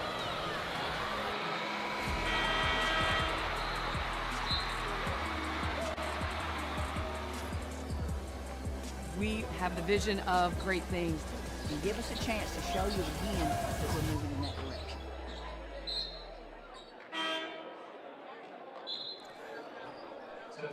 LVH1, the voice of Lancer Nation here. Clock continuing to run since we have officially hit the mercy roll. 62-29 here is the score. 2:30 left to go. Triton is just content here. It's what it seems like to be content, just to let this clock as much clock as they can run out. A contested shot not going to fall. Rebounded, though, by Argos. Joel Trump was the man with the rebound. Looking for someone to pass it down to. Pass it down to Obadiah. And that one will be called a travel. Obadiah's salary there with the foul call. Traveling other way. It has been all Triton so far in this game. Trojans for the full game. That three will not fall. Close, though. Fast break. He's going to slow it down, though. Maintains his dribble there. So that's a good maintain of a dribble there. That one will be stolen by Triton. Other way, fast break. Easy layup will not go in. I spoke too soon. 1:20 left to go here in this ball game. 62-29. Again, you see Triton, they're not forcing shots. They're passing the ball around. They're really working the ball. They're going for the shot they want. Yeah. The smart shot. Heck, they might be just content to let this clock run out for the last minute of the game. And they can do that here. Like Kenny said earlier in the broadcast, there is no shot clock for Indiana high school basketball. But don't mind what I say. They wanted points before the game ended, and they do, and they get the extra point there. Man, fighting through the contact was Isaiah Vaca right there to make it a three-point ball game. Well, look at this huge tire. I mean, look at that. I mean, that was an amazing shot there through the contact. Obadiah down low. The shot will not count, though. 40 seconds left to go here in this ball game. Triton players are smiling. They know a win is coming their way. Head coach Jason Groves, he knows a win on its way. Jumper three, not going to fall. Rebounded by Triton. And that will most likely be the final possession of the game. The Trojans looking to lock this one away, and it will be a lock-in. 65-29 is your final score here on LVH1 Broadcasting in the game one of the Bicounty tournament here. Next up, LaVille, Bremen. 7 seconds left to go until this is official. Final score, 65-29. This game is in the history books, folks. Final score here at Dale E. Cox Gymnasium, 65-29 is the final score here from LVH1. Thank you so much for tuning in for this first game of this broadcast here. Triton, huge victory over the Dragons. They get a good win here. We will see here. Forget coming up next, it's going to be LaVille, and it's going to be LaVille, it's going to be Bremen. We got head coach here for Triton, Jason Groves here. Coach, great win here for Triton here in the Bicounty tournament. How important is it to get a crucial win in the Bicounty tournament here? I mean, it's huge. It's just in a tournament situation, you got to survive in advance, and that's what we talked about. Just win this next game, focus on this game, get to the championship, put yourself in a position to be there. What made you so dominant tonight overall in scoring? I think we got after it defensively early, got off to a quick start, and our defense kind of led to our offense. I thought for a while we got stagnant offensively, and couldn't extend that lead until a little bit later. But overall, our defensive effort was there, and I thought we did a decent job on Stoltz, kind of crowding him and not letting their guards get open looks. Yeah, and early in the game here, to open up the game, you had 2 steals and then led to 2 easy layups for you guys. And how important was that to kick off the game and set the tone? And especially from Landon. Landon had been sick, a couple weeks ago, and was out like a week. So he's kind of getting back into it, and he kind of needed that confidence boost to get off the start. But that's what he does. He's scrappy. He kind of creates for us, and he does a lot of good things. So it was nice to see us get it as a team and him as an individual as well. All right, thanks, Coach. All right, thanks, guys. Congratulations. Yep. That was head coach for Triton, Jason Groves here with the good win. We're going to take a real quick commercial break. This is LVH1, the voice of Lancer Nation.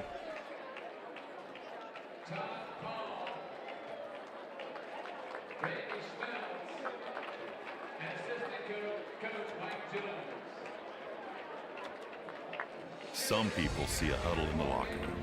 We see a second classroom. Some see us.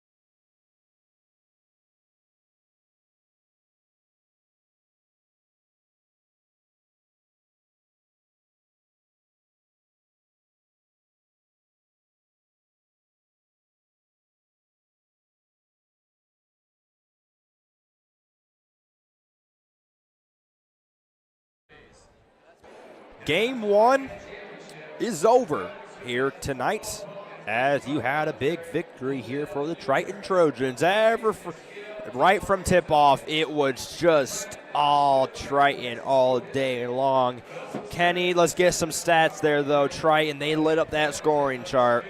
They did. They really did. They had a bunch of guys score. So for Triton, I had Wayne Reichert with 2, Caden Large with 2, Isaac Quintana with 3, Isaac Vaca with 3, Landon Patrick with 4, Tanner with Hoyo with 6, Gage Riffle with 8, Jaden Overmeyer with 8, and then Brady Wood with 7. The 2 leading scorers for Triton were Dante Workman and Julian Swanson both had 11 points. Yeah. Argus, 3 players scored the whole game.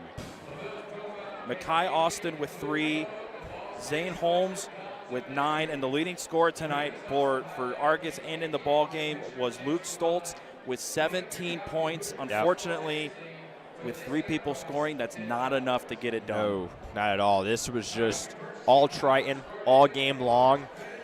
Just from the tip-off, Argus, they had 2 other balls stealing away. It was 2 steals from Triton to start off this game, and 2 easy layups start off this game for Triton.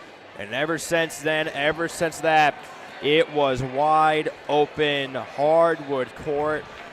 Really, really easy. Taking the court here is your Bremen Lions. They are just about to tip off here for LaVille and Bremen here in about 19 minutes. And actually, just getting off the court was the 1975 John Glenn team. They won the Bicounty tournament back in 1975. Welcome back to John Glenn 1975 team. Congratulations on that Bicounty win. But Bicounty, like you said, it just means more here at the 60th annual Everwise Bicounty tournament. As commissioner of the IHSAA, Paul Neidig has a wide range of responsibilities, from helping manage 22 varsity sports in Indiana to his leadership of the association. Mr. Neidig plays a key part in these events like high school basketball games across the state, just like this one.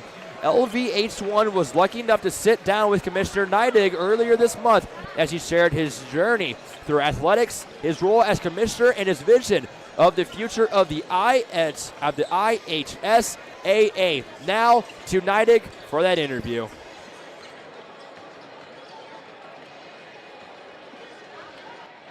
You grew up in Poseyville, played 4 years of basketball at North Posey High School, and 4 years of basketball at Eastern Illinois.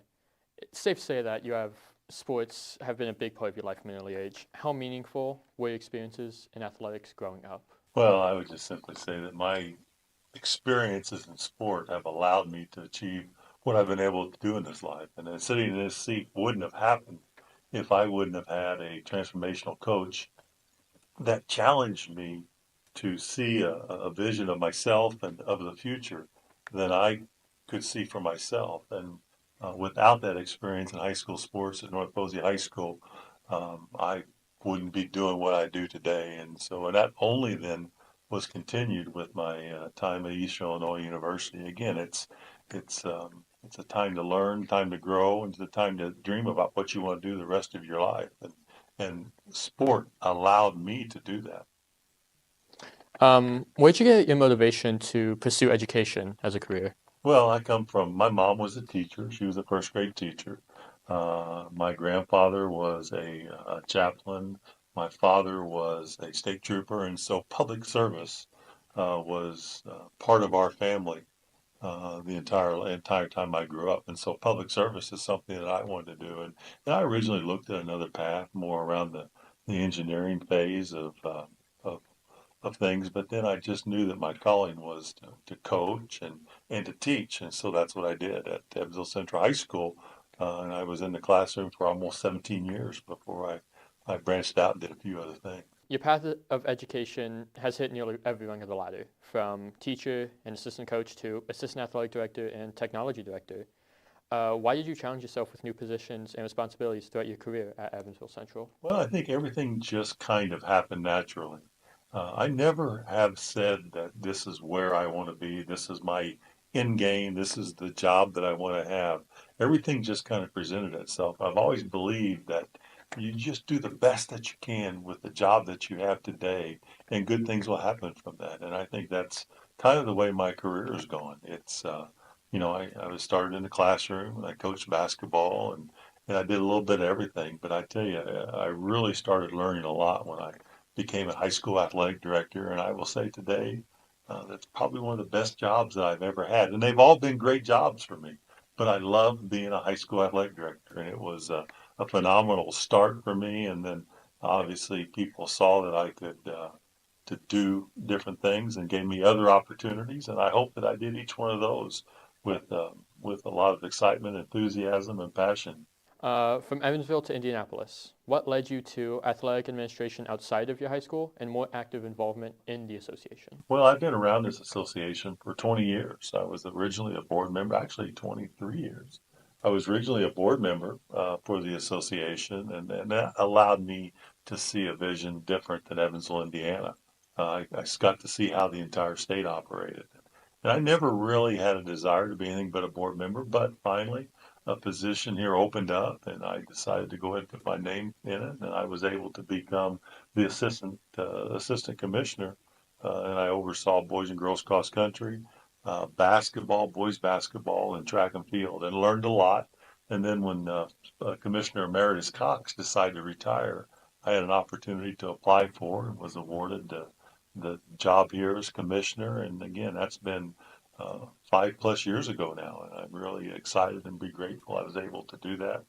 It's been a great run, and I hope to do this for a few more years and really affect and make sure that we protect education-based athletics. Came to the commissioner's office in August of 2020 when all levels of athletics struggled with COVID-19 and how to keep athletic traditions and teams alive.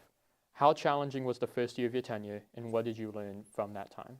I learned not to look too far in advance. COVID was certainly met with all kinds of tragedy, with loss of life and adjustments in lifestyle. But I always knew that students needed an opportunity to do what they love, and that's participate in high school athletics. And we were able to find a path to be able to keep the lights on, so you say, where students were able to continue to participate. And what I'm really proud of, because Indiana was one of the few states in the country that we started on time, we finished on time, and we always did it with full complement of athletes at every level of the tournament. We never had to tell a kid that they couldn't play. We had less fans, but we always had the opportunity to participate. And the other thing I really learned is there's no crystal balls in this business, and we weren't able to see what the future brought to us or was going to bring to us. So we decided to make sure that we look at this in 2-week periods of time. And we never planned during that entire time beyond 2 weeks in front of us, because we didn't know what was going to change, because it was going to change. And I think those are the things I'm most proud about. And I had an incredible staff. They've worked hard, spent a lot of hours here. This network is a product of COVID and being able to grow at the level that we did, and we've continued to grow, but it gave us a big jump start into producing creating the IHSA Champions Network as it is today. Do you still see the effects of COVID-19 in high school athletics? I recently said that I think the last thing that was on our agenda was the association went into debt, significant debt, to the tune of $1.5 million to keep the schools participating. So we didn't want to ask schools to put more in because they didn't have more. And when we made that final loan payment to get that off the books here of the association, and we did that in about a 3-year period of time, that is kind of signified the end for me. And there wasn't anything that was really left over from COVID. We were able to return to normal activity for the most part. And I think the one thing we did learn from that is to always be grateful for the opportunity that we have. You recently added a new sport to IHSA with girls wrestling. What goes into adding sanctioned sports to the IHSA? Well, it's a 3-year process when we didn't have a process that was actually achievable until the last few years. And now when we have, I think, 40 schools in the state participating in a sport, then we have an opportunity to bring that sport in as emerging. If we see continual growth in the emerging status over the 2 years, a 2-year period of time, and then we eventually exceed or in excess of 100 schools participating, then our board would look at that, and then it would be a fully sanctioned sport. And emerging, they still follow all the bylaws and the rules of the association, but once it's sanctioned and they've grown to 100 schools, then we'll start offering a state championship in that sport. And we're happy to do that for girls wrestling for the first time this year. And we're going to do it later this spring for boys volleyball. And kind of piggybacking off that, do you ever look at the school population when adding sports, such as lacrosse in springtime doing baseball, softball, track and field, and others? Yeah, we do look at that, and there's no magic science there. If we have an athlete that plays soccer, they would just as soon lacrosse be in the springtime. But we have a student athlete that's a really good softball player, they would want us to have lacrosse in the fall. And so we try to follow traditional sports seasons that college may have, and we're pretty close to that. There may be a few variations, but for the most part, girls lacrosse is a spring sport across the country, and there's no perfect answer when we have to place a sport in an individual season. What's on the horizon for the IHSA? What's the next big challenge or goal or step that the association will take in the future to enhance high school sports in Indiana? Well, I think the biggest thing is one, we always want to understand how important education-based athletics are. It's not an athletic first system. It really promotes the classroom first. We have to make sure that we continue to teach that, and we let communities know that, because we're in an ever-changing environment. There's big changes coming up. I think we'll look significantly at the transfer rules here and in the very near future. But we have to provide opportunities to change schools if that's warranted, without taking away from another child's experience. And I think we always have to remember when we have a system and unfortunately, we have to say no occasionally. And in this environment today, and with parental choice and everything, there's not a lot of people that like to hear the word no. But in a regulatory organization such as we are, that promotes fair play and equal opportunity participation, there has to be rules. And I think that is going to be a big challenge for us moving forward, to make sure that we maintain appropriate rules for today's society that still protect opportunities for students to participate. We see a lot of work done with the Colts and Play 60 here in Indianapolis, and challenges and high school athletics play a key part in student health. What are some of the challenges that students and young people face with mental and physical health, and what are good, healthy ways to get kids more active in sports? Well, I think anytime you can participate, and I think so many times adults mess up a good opportunity for students. I think students really just want to play. They want to be part of the team. They want to be with their friends. And then we adults get involved. We want to play more games than the student may want to play, or we want to manipulate who makes the team or who doesn't make the team. And I think those things, as much as anything, affect a student athlete's ability to have fun in sport. And we always have to remember that it is a challenge. It's tough. Being asked to do things that you don't believe you can do yourself become tough at times. But it's oh so important for the development of students and kids. And so we have to remember those things. And mental health is important. And as adults, I think we can do a lot if we just understand students need to be students and just want to play. What importance do the in-season tournaments like the Indianapolis City Tournament, the Porter County Tournament, or the Everwise Bicounty Tournament have to the IHSA? Well, they're all important for us. Anytime an opportunity to participate is afforded to a student athlete, I think that's really important. But when you put these tournaments on, they're in a community, and then the community-based athletics comes out because you're playing for something. And people who maybe went to that school in the future come out and support. Community members that have been, again, lifelong LaVille fans want to come back to your high school and participate in an audience perspective where they can watch students play just like they got to play maybe when they went to school there years ago. And I think those types of events remind us of how important community still is. It's very special too. I think everyone in those communities. How rewarding is seeing communities come together during these in-season tournaments like Bicounty? Well, it's huge. I mean, I love going into a school that's got community-based support, and you can tell it as soon as you walk in the door of the school by what the pictures that are on the wall, by the trophies and the trophy case, by what people are wearing when they're going into the game. And I think those things are what makes Indiana a special place. And I hope we never lose that. How often do you get to travel to attend local games and events? Well, as much as I want to.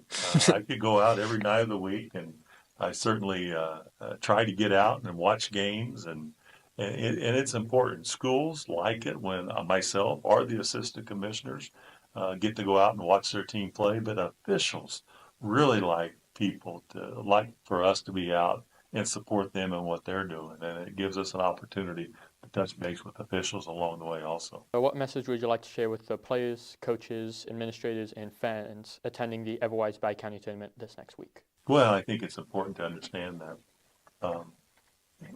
support your kids, support your team, support your community, and support your high school. And the best thing you can do to support a high school is to buy a ticket to your local high school's event. Indiana, the Indiana High School Athletic Association, is a not-for-profit organization. It's not supported by tax dollars. And every school, every athletic department, for the most part, the officials they hire, the uniforms they buy, the meals they purchase, the transportation for students is not done with tax dollars.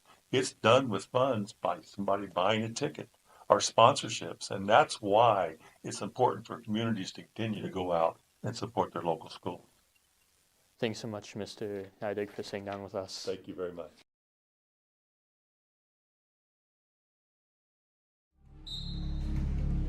Some see a volleyball match. We see a student athlete learning how to be poised under pressure. Proud to keep education in front of athletics since 1903.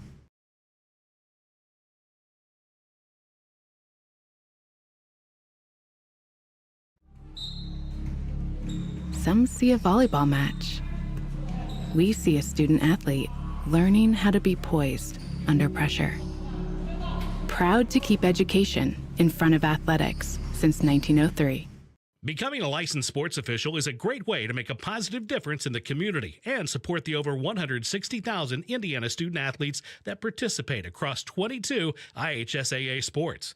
Sports officiating allows you to stay connected to the game, become a role model for our young student athletes, earn extra money, and support the patrons and communities of our IHSAA member schools. To learn more about becoming a licensed IHSAA official, text official to 317-943-9030.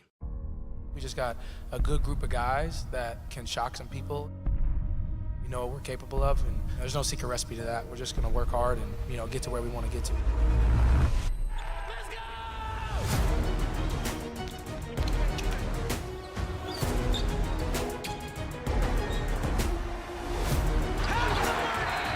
We're a young, hungry group, ready to go.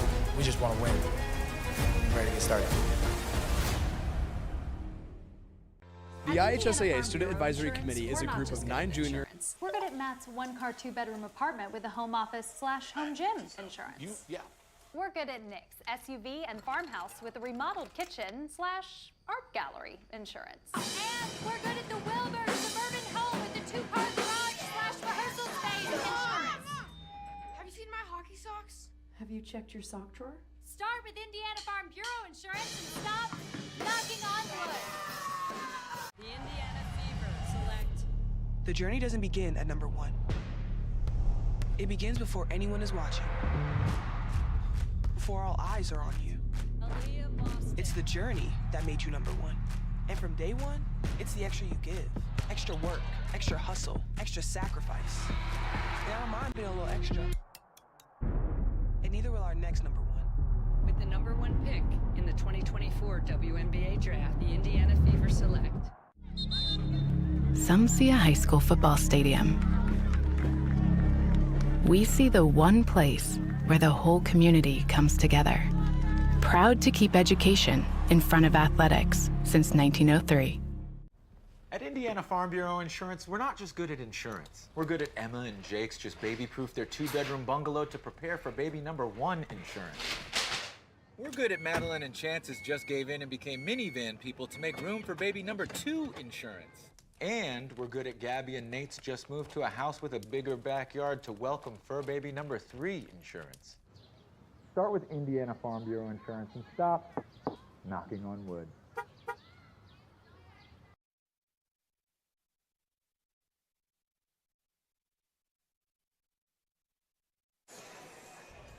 From LaVille Junior Senior High School in Lakeville, Indiana, it's time for the 60th annual Everwise Credit Union Bicounty Tournament on LVH1 Broadcasting. LVH1 is brought to you by Everwise Credit Union, Betcher's Auto Sale and Service, Hoosier Tire, the La Paz Line Club, Cornerstone Community Fellowship, and the Union North United Corporation from Dale E. Cox Gymnasium.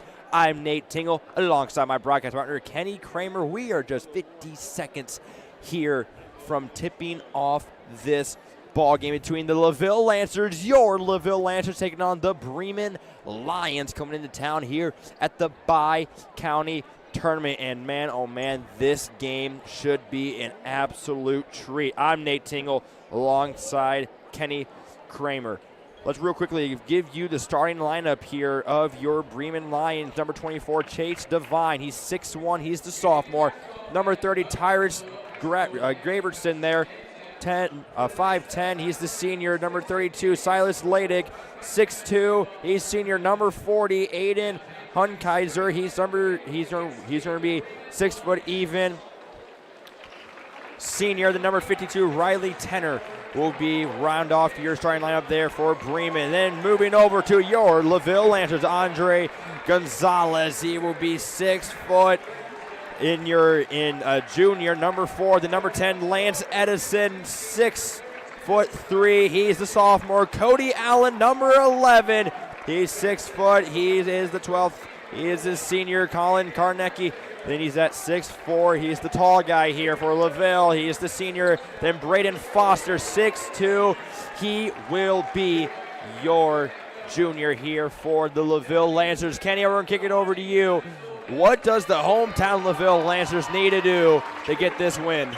Well, they need to make sure that they get Zarnecki going off right away. Zarnecki had 24 points on Wednesday night in that opening round in that 64-37 win against New Prairie. Yep. And then also they got great additions from Andre Gonzalez and Lance Edison too, both with 10 points and 9 points respectively in that contest too.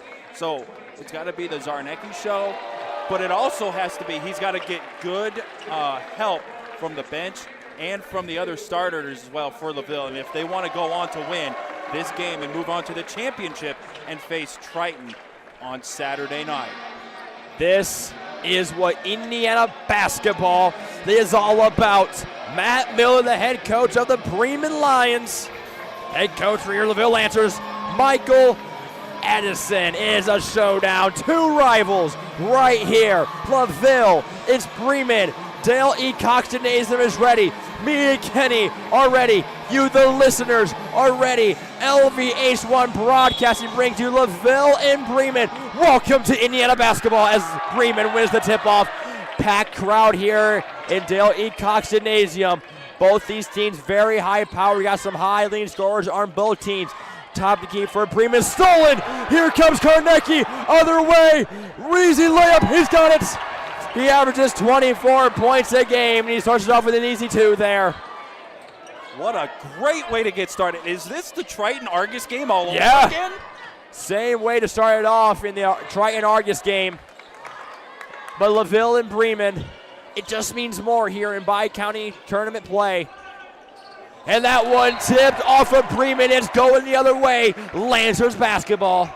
You say it means more. These teams have only met a combined 10 times since the 93-94 season in Bicounty, whether that's championship or whatever. Yeah. It is a tied series, 5-5. 8-5 this year is your LaVille Lancers. Head coach Michael Edison. He's been here for a while, to say the least, but he has been a great coach here for the Lancers. Jump shot for Colin, not going to fall. Rebounded, though, by the Lancers. Looking to kick it back out from the elbow. Not going to take the 3, just drive down low now. Going to bring it back up to the top of the key. Over to Colin. Back over now. That's going to be over to Andre Gonzalez. Now it's going to be over to Lance Edison. Down low inside the paint. Wide open layup. He was left on an island. It's Brandon Foster. And again, you see the Lancers with the great ball movement. That's what they do all game. It's that motion offense. They lull you to sleep, and then right there, you see Braden Foster dump down low for the easy bucket. Down low, the Lions will answer right back. Bremen. Tyrus Graverson there with that shot being made. Put it in there for the Lions. 8-6. Great defense here by the Bremen Lions as they get a turnover. Bremen is 8-6. They're looking to push the pressure. Thought about a 3. Not going to take it, though. Back out top of the key to take the lead. Not going to fall, though. It's going to go over back to LaVille. Pushing up the court. Now it's going to be over to Lance Edison. Now back up top to the key to Karnecki. Back over to Edison. Down low inside the paint. Stolen, stripped away. Here comes a fast break. Other way, here comes Bremen. Loses the ball. And it's going to be called a travel on Bremen. Turning the ball right back over Chase Devine, the guilty party. It was a great job there on that fast break by the defense of the LaVille Lancers, getting back quickly and then forcing a travel there on Chase Devine. As we see the replay here, great job by Cody Allen right there to force the turnover. Oh, yeah. Great defense there by LaVille to slow down that high-powered offense. Alley-oop! It's going to go! It's going to fall! Colin Karnecki right there. LaVille 6, Bremen 2 here early in this ball game. Corner 3 for Bremen. That one's going to miss. Rebounded by LaVille. Pushing the ball back up the court. Right at that elbow on the right side of the court. Now back over to the top of the key now. It's LaVille, it's Bremen. Two teams that have had their struggles. 8-5 LaVille, 8-6 Bremen. Great defense here by the Lions as they're playing this man-to-man defense, but LaVille really moving the ball around, and Zarnecki an open three. Can't get it to fall, hits the shot clock, and it'll go out of bounds. Going the other way. Good shot attempt, though, there by Zarnecki. It's just not going to fall for LaVille. 6-2, though. LaVille still in the lead, 4:31. Bremen in the nice blackout uniforms. LaVille in the nice white uniforms. It's going to be off of a Lancer. Going to go right back to the Lions of Bremen. It's a good student section here for LaVille. They've showed up. They even got their own ESPN broadcast down there. Well, you got the women's, you got the girls' team over there too. They're not playing tonight. Yeah. Unfortunately, their season ended. Their Bicounty season ended last night. Unfortunately, to the hands of the Bremen Lions, in a great game there. Good pass down low. It's just not going to go. It's going to be a jump ball. Will be called, and it's going to go with LaVille. This is a filled crowd here. Just LaVille fans everywhere you look, definitely on our side of the court here. But Bremen fans to the right of us, they haven't had an opportunity to get loud just yet because Bremen, they've been quiet so far. Looking to change that on this defensive possession. That just gets away from it. It's going to be regrouped, reset the offense here for the Lancers. Looking for someone down low inside the paint. It's going to be mishandled, rebounded by Bremen. Here come the Lions. Pushing it up the court now, right over to the left side. Now change it over to middle corner. Thought about it. Not going to take it, though. Long lob pass over all the way out to the other side of the court. Good defense by LaVille. Keeping it at bay. Jump shot. That one will not fall. Rebounded by LaVille. Good shot attempt there, but even better defense by the Lancers. Here come the Lancers, though. Passing over to the right side of the court, right in that corner. Back up. Drives down low. Good move. Kick out for three. That one's not going to fall. You just had a feeling that this stadium was going to erupt if you could hit that one.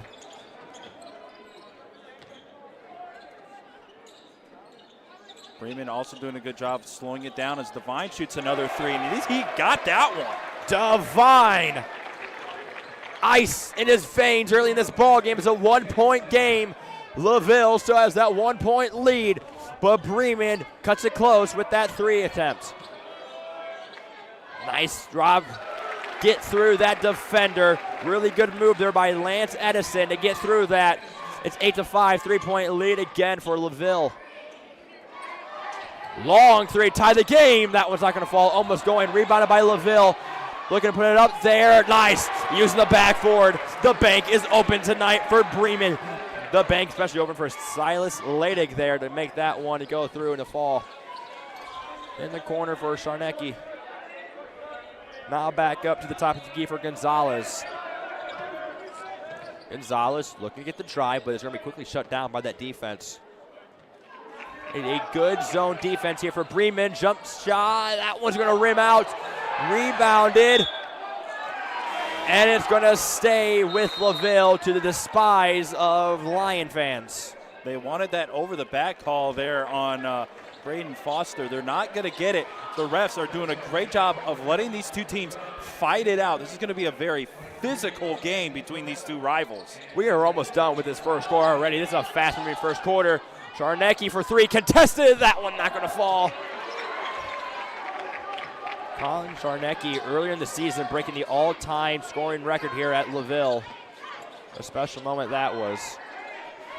In the corner, a one-point game now, 8-7. Quick ball movement here by LaVille, trying to get traffic to set out. Left side of the court now, driven over to the top of the key now, right at that LaVille logo. Pass over to the right side. Now all the way into the corner. Thought about a three. It was a pump fake. Good knock away. It's going to stay with Bremen.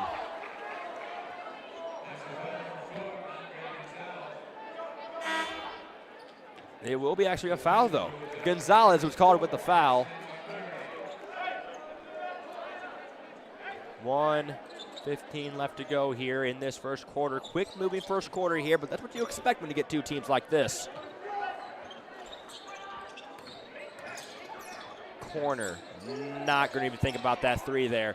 Kicks it back out. Heavy defense, double team. He's probably going to get it out. Using his elbow to push off. LaVille fans want it, but they're not going to call it. LaVille defense just swarming to the ball every time it gets into the corner. Students loving it here. Student section getting loud, driving the hoop. Nice spin move. Not going to go anywhere. And it's going to go with LaVille. The fans are happy about that one. It's Lancer basketball. Fourth turnover for the Lions thus far.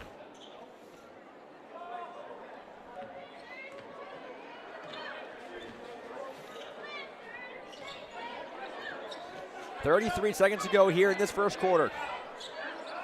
In this good Bicounty rival, Bremen and LaVille. And stolen by LaVille. Here comes LaVille. He's quick. He's to the bucket. He's got the lead for Bremen. Chase Devine there with the three, and travel will be called. And it's going to be Bremen basketball.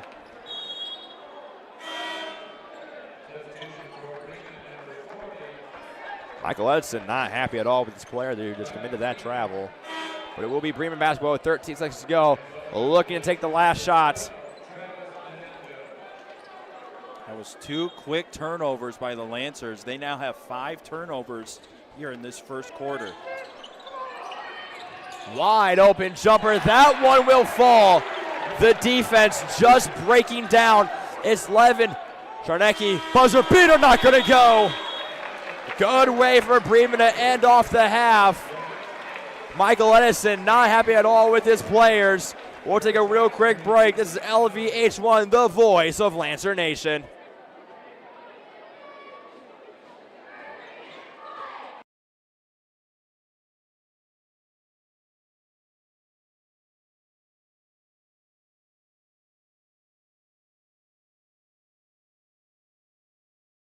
Some people see a huddle in the locker room. We see a second classroom. Some see a student athlete on the court. We see a future leader in the community. You see, high school sports in Indiana are special. That's because they're about learning and growing, not just winning and losing. Fans, I'm Commissioner Paul Knighty. Support education-based athletics in Indiana by buying a ticket to your high school's next athletic event.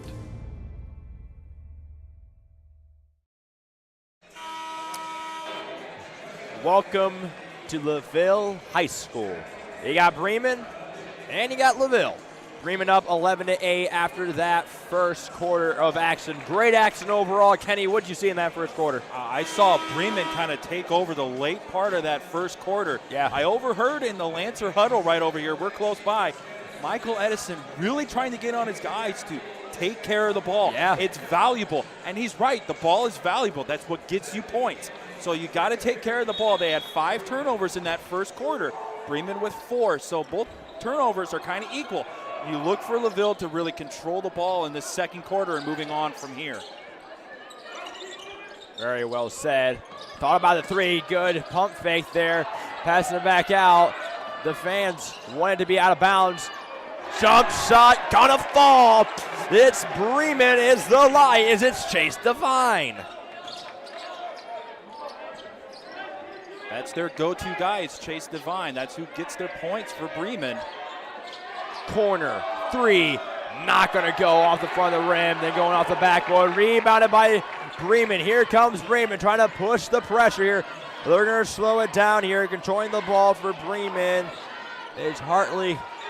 It's gonna be missed though. 7:10 left to go here. Rebounded by LaVille. Here comes Charnecki. Charnecki pass it over to Travis. Now back. Had a three, not gonna take it. Jump shot from the free throw line, not gonna fall. It's gonna be rebounded, kept in control by Bremen, and yes, it will. It will be Bremen basketball, and the LaVille student section is irate at the referee for that call. The referee is not taking anything from the student section for LaVille. Yeah. He's letting them know that, hey, the Lancer touched it. Yeah. The referee letting the student section know that, hey, guys, you got to calm down. Wide open, and that would have been an easy layup. Here comes LaVille. They got to get something here. Back out top of the key. That was stolen. Fast break. The Bremen Lions. They got it again. The Bremen Lions. How about that? Chase Devine again. 15-8 now. Chase Devine has really just one-on-one just turned this game for the Bremen Lions. Now the Lions have the basketball. Now thought about the three. Not going to take it though. Kick it back out. Two contested for the three. He wants the long three. Not going to fall. He felt it. It's going to go with LaVille.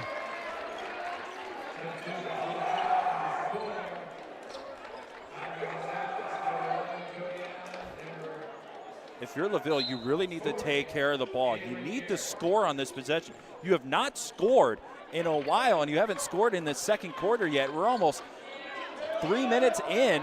You haven't scored a basket yet, so you need to make sure you get something on this possession. There you go. How about your go-to guy, Charnecki? And then see what's going on here. The referee called his own time there. Substitutions will check in here for the Lions. Get some fresh guys out on the court.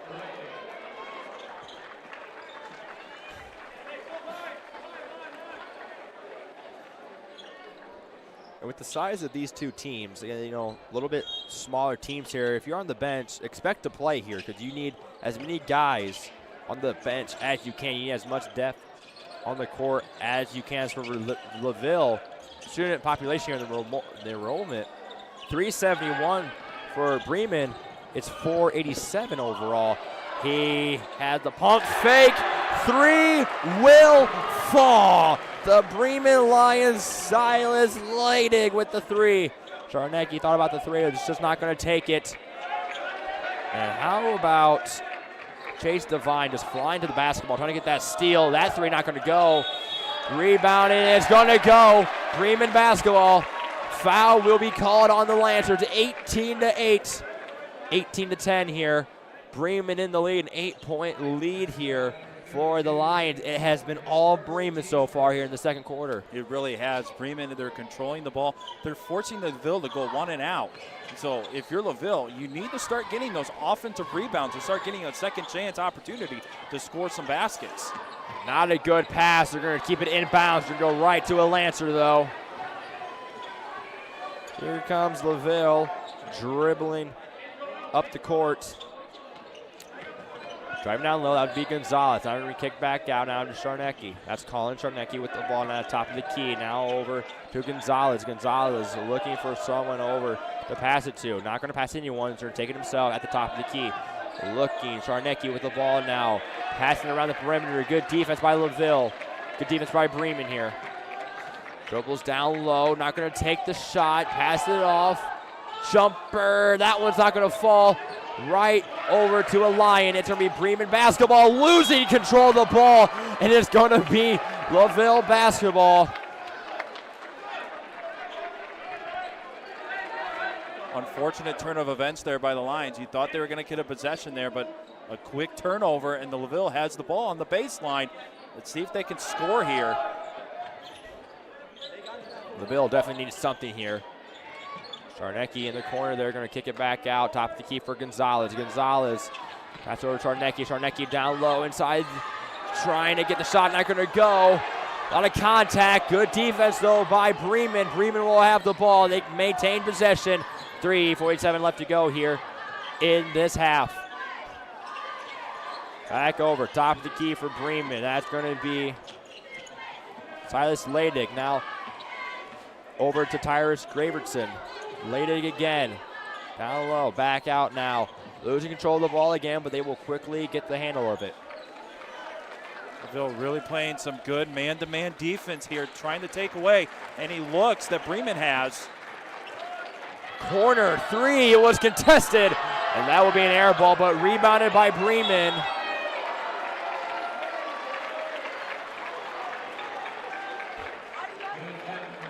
It's going to be on 30. Brandon Foster will be the foul call. It's his second foul. It's going to be his second foul of the night, and also the team's second foul of the night for LaVille.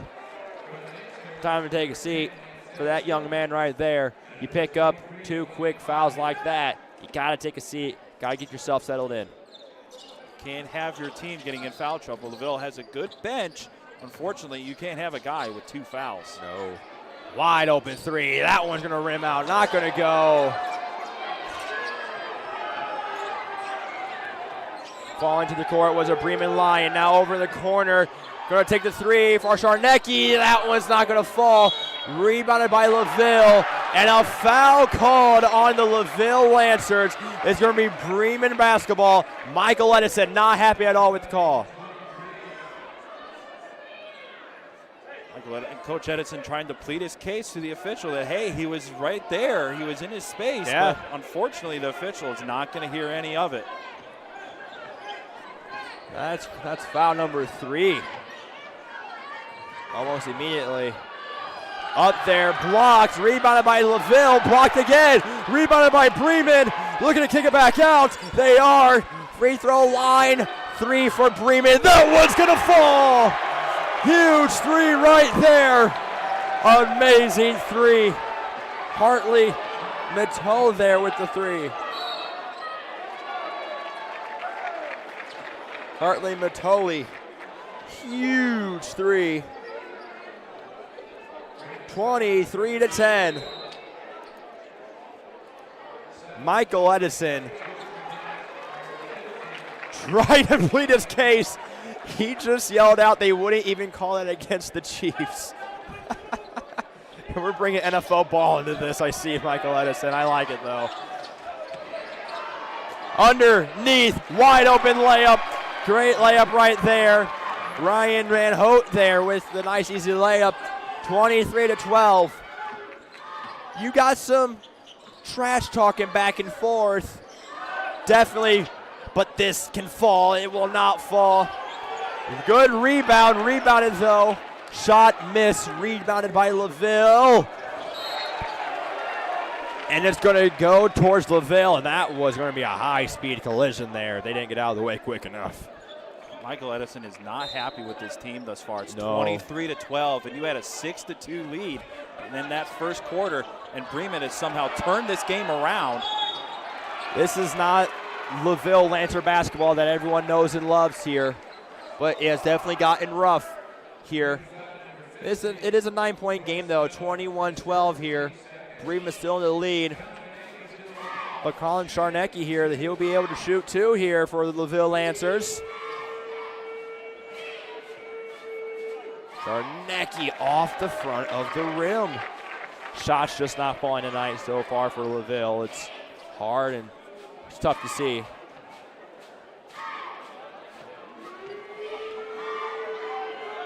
Czarnecki, that one will rim in, that will fall. 21-13 here for Bremen still in the lead. 1:38 left to go here in this first half. Just past that free throw line, put it up there. Hartley, that one will be missed. Rebounded by LaVille. Here comes LaVille. It's an 8-point ball game. They're looking to cut that lead down a little bit here. One, and that will be Intercepted other way. Hartley lays it up there. Man, oh man, he's making it look a little too easy out there. Hartley Matoli. Makes it a 10-point game now for the Lions. Charnecki trying to get through, and that will be a travel. Charnecki moved his pivot foot there. It will be a travel. It will be Bremen basketball here with a 10-point lead with 1:07 left to go here in this second quarter. If you're LaVille, you were wondering, hey, is that going to be a foul? No, the ref said, hey, nope, you moved your pivot foot. Unfortunately, it's going to be a turnover for the Lancers. Good defense here, but underneath he is wide open again. You cannot get that wide open, but he does. Aiden Hunziker there with the layup. It is 25-13. Not the night that LaVille has been looking for so far. 30 seconds to go.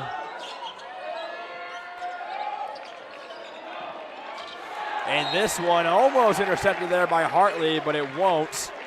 It's just going to stay with the LaVille Lancers here. LaVille here, come halftime, they need a fresh new start. And that is exactly what they're going to do coming up here. Quick first half, though. It was a very quick first half. Compared to the Triton Argos game, this game is flown by fast. They want the last shot. He looked at the clock. 5 seconds, kicks it back out. Mishandles it. Got to put up there quickly, and it will count. Count the bucket. And it is not a good start.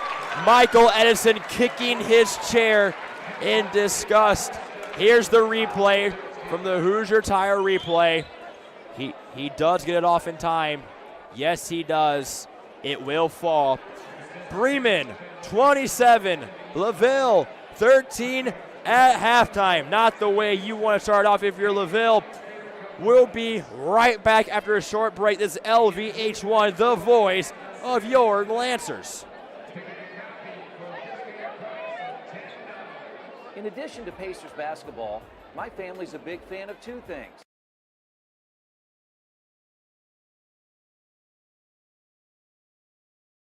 Water, right from our Connecticut K5 drinking water station. We take our water quality seriously, which is why we also have a whole home water treatment system. Improve your water like we do. Visit ConnecticutIndy.com for your free in-home water test.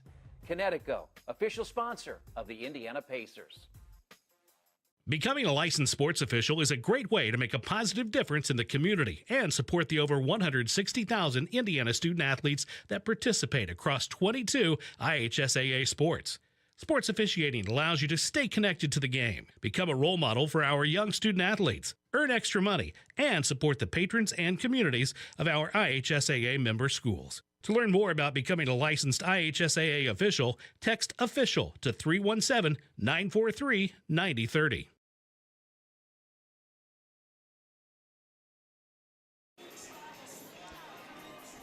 LVH1, the voice of Lancer Nation, right here, right now. LaVille at halftime, currently down to Bremen 27-13. But during the first half, during halftime of the first game, we heard from new LaVille Superintendent Keith Burke about his journey through education to LaVille. We're pleased to share the second half of Jury Drink Wine's interview with Superintendent Burke.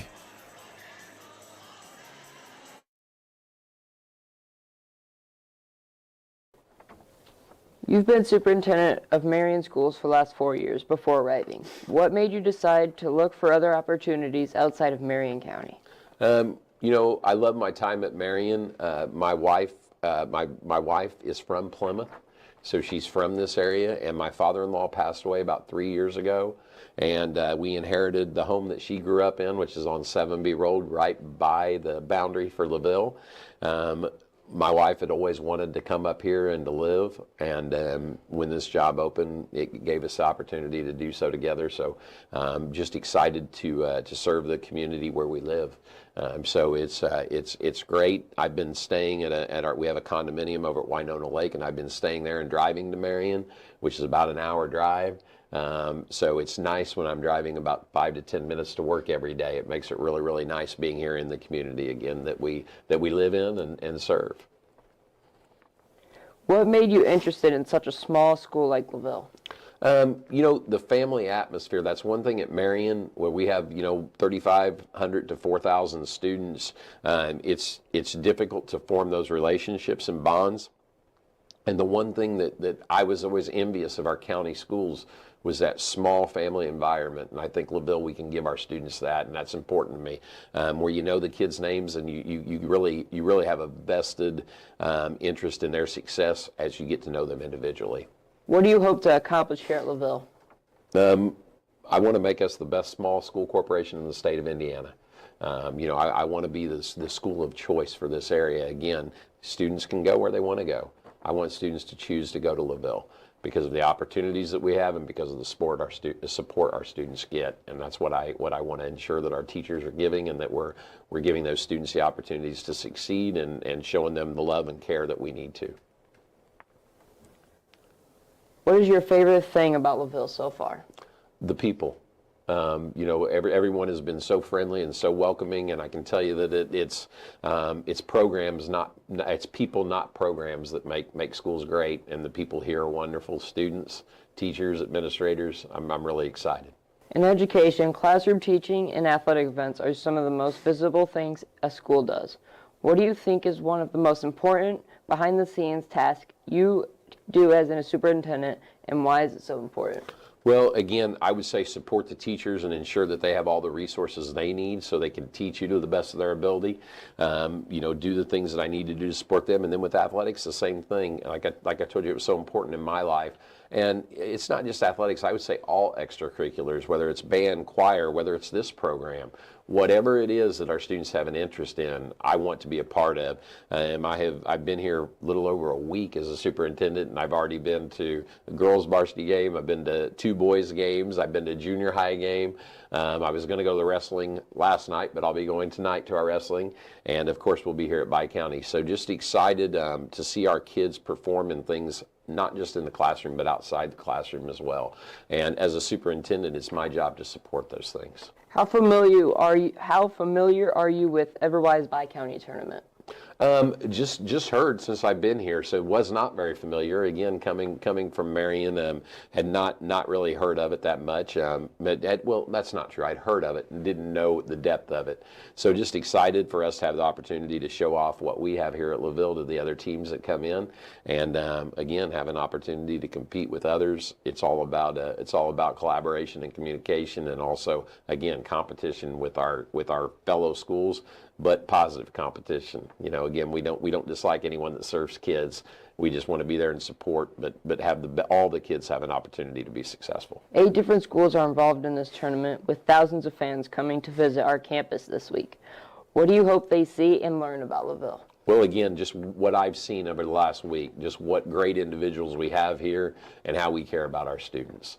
That's what I want to portray, the excellent opportunities we have as well. But, again, just that this is a great place that cares about kids. As a superintendent, what is your involvement in helping get the Bicounty tournament going? Again, just making sure that we have the resources that we need. We have an athletic director who does a great job and a principal who does a great job. So my job is to ensure that they have what they need so they can succeed. I will not get into the weeds of it. I'm not going to get in and run the events for them. They know what they're doing. So it's just to be there and to be supportive and find out what they need and make sure that they have those things. What message would you like to share with fans, guests, players, and coaches coming in for the Everwise Bicounty tournament? Well, again, I'd like to welcome to LaVille Junior Senior High School, where, like I said, I think we have the best opportunities in the state of Indiana for small schools.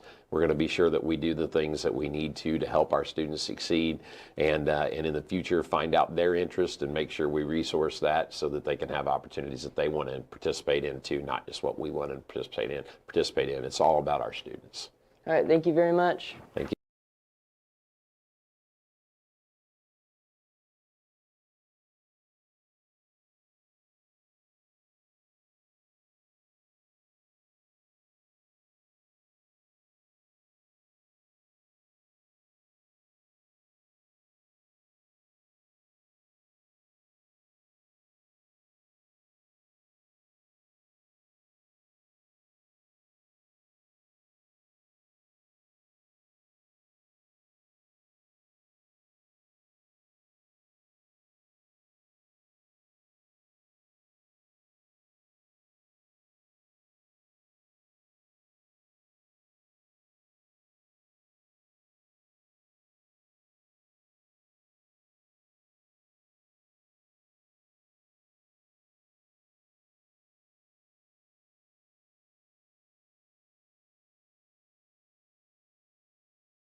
We have an opportunity to do something special, and I want to be part of it. That's the sake of the basketball. Lob it up, throw it down. We have a dream as an organization to be an NBA championship organization. People are going to find out about the Pacers.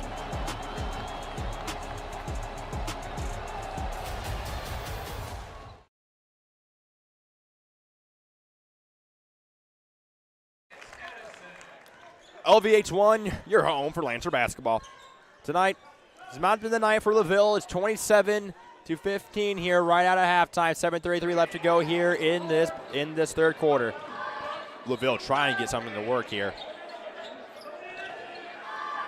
Saw it start on offense. Lance Edison with the lob pass, and he got the bucket to go. Now you got to get it done on the defensive end. Jump shot, that one will fall. Back rim jumper, got it. He's great from mid-range, just like that one right there. 29-15 now. Bremen in the lead, corner, not going to take the three. Bad pass going right towards Bremen. The turnovers have been an issue. That shot's going to fall. The Bremen Lions, everything, and I mean everything, will work tonight for the Lions.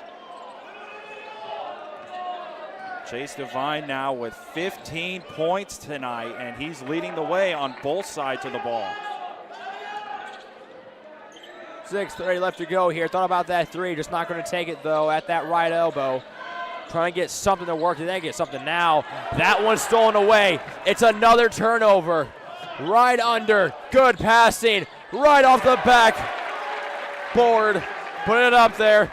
Bremen takes a 33-15 lead. 6:09 left to go here in this third quarter. It has gone from bad to worse for LaVille.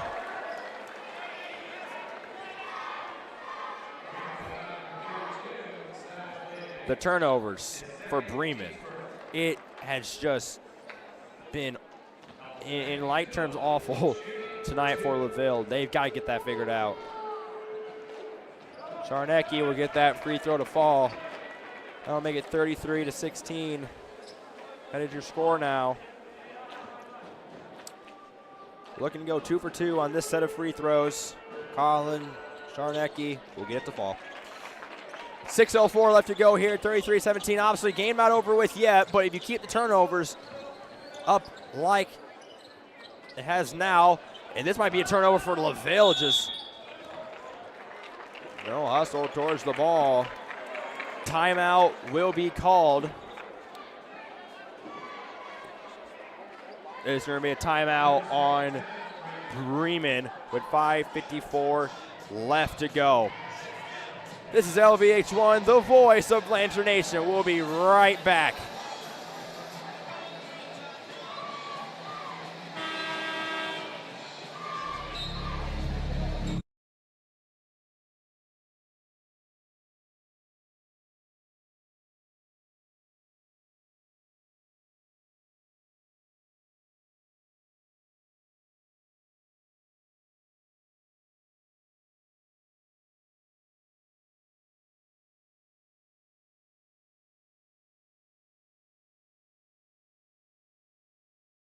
Number 1 insurance. We're good at Madeline and Chances just gave in and became minivan people to make room for baby number 2 insurance. And we're good at Gabby and Nate's just moved to a house with a bigger backyard to welcome fur baby number 3 insurance. Start with Indiana Farm Bureau Insurance and stop knocking on wood.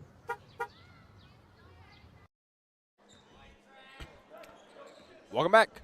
LVH1, your voice of Lancer Nation here, as the Lancers trying to claw their way back into this deep hole they have dug themselves. 33-17 is your score here in the Bicounty tournament. That's over the top of the key. We just got a timeout called by Bremen. They didn't want to take that 10-second violation in the backcourt. Got to call a timeout. Smart job by the coach. Spin around jumper. That one's going to fall too. The Bremen Lions are firing off on all cylinders. Charnecki, that one will not fall. just not the smartest shot attempt in that moment in time. Oh, he thought about the three. Not going to take it, though. That's an over here at the top of the key here for Bremen. Now back over to the left side. Still in the corner for Bremen. The Lions looking to kick it out to someone. Finally will. 4:28 left to go. Just about halfway through this third quarter. Bodies on the floor for LaVille. Tough defense. Wing three. That one's not going to fall. And it will be LaVille Lancer basketball with 4:13 left to go in the ball game. Hit the upright there on the basket, so it's out of bounds. If you're LaVille, you really got to get something going here offensively. You need something to work, something to click. I got to point out, January 10th, these two teams played in the regular season. 65-60 loss for the Lancers at Bremen. It was a lot closer than this one. It's going to be a foul called on LaVille. Not fond of that call. It's going to go on Brandon Foster, though, for LaVille. That's his third foul of the night. He's already in foul trouble, and we still got another quarter of basketball to play here. Got to break that four-court pressure here. Finally will. The very last second, that one tipped away. Going to go back to LaVille. Here comes LaVille. Sharnecki with the ball here for the Lancers. 3:30 left to go here in this ball game. Back over to the right side of the court. Wide pass over. Jump shot. Not going to fall. Gets his own rebound, though. Kicks it out. This is a big three if he can get it. That one's going to fall. That is what they needed. Andre Gonzalez with the three to fall. Back to a 15-point game, 35-20. Timeout will be called by Bremen again, so 3:07 here. We're going to keep it right here.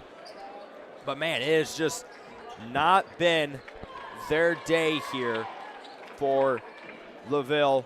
Shout out to Hoosier Tire, whether it's on the racetrack, the hardwood, or the court tonight. Hoosier Tire is driven to support the Lakeville community and support LaVille and LVH1 Broadcasting. Best of luck to the Lancers from Hoosier Tire. Passion, pride, success. It's Hoosier Tire. Kenny, what does LaVille have to do to get back in this one? Man, they've got to play some good defense. They've got to get smart shots. Man, right now they are forcing shots. It was a good look there by Andre Gonzalez on that three-pointer. That was their first three of the night that went in.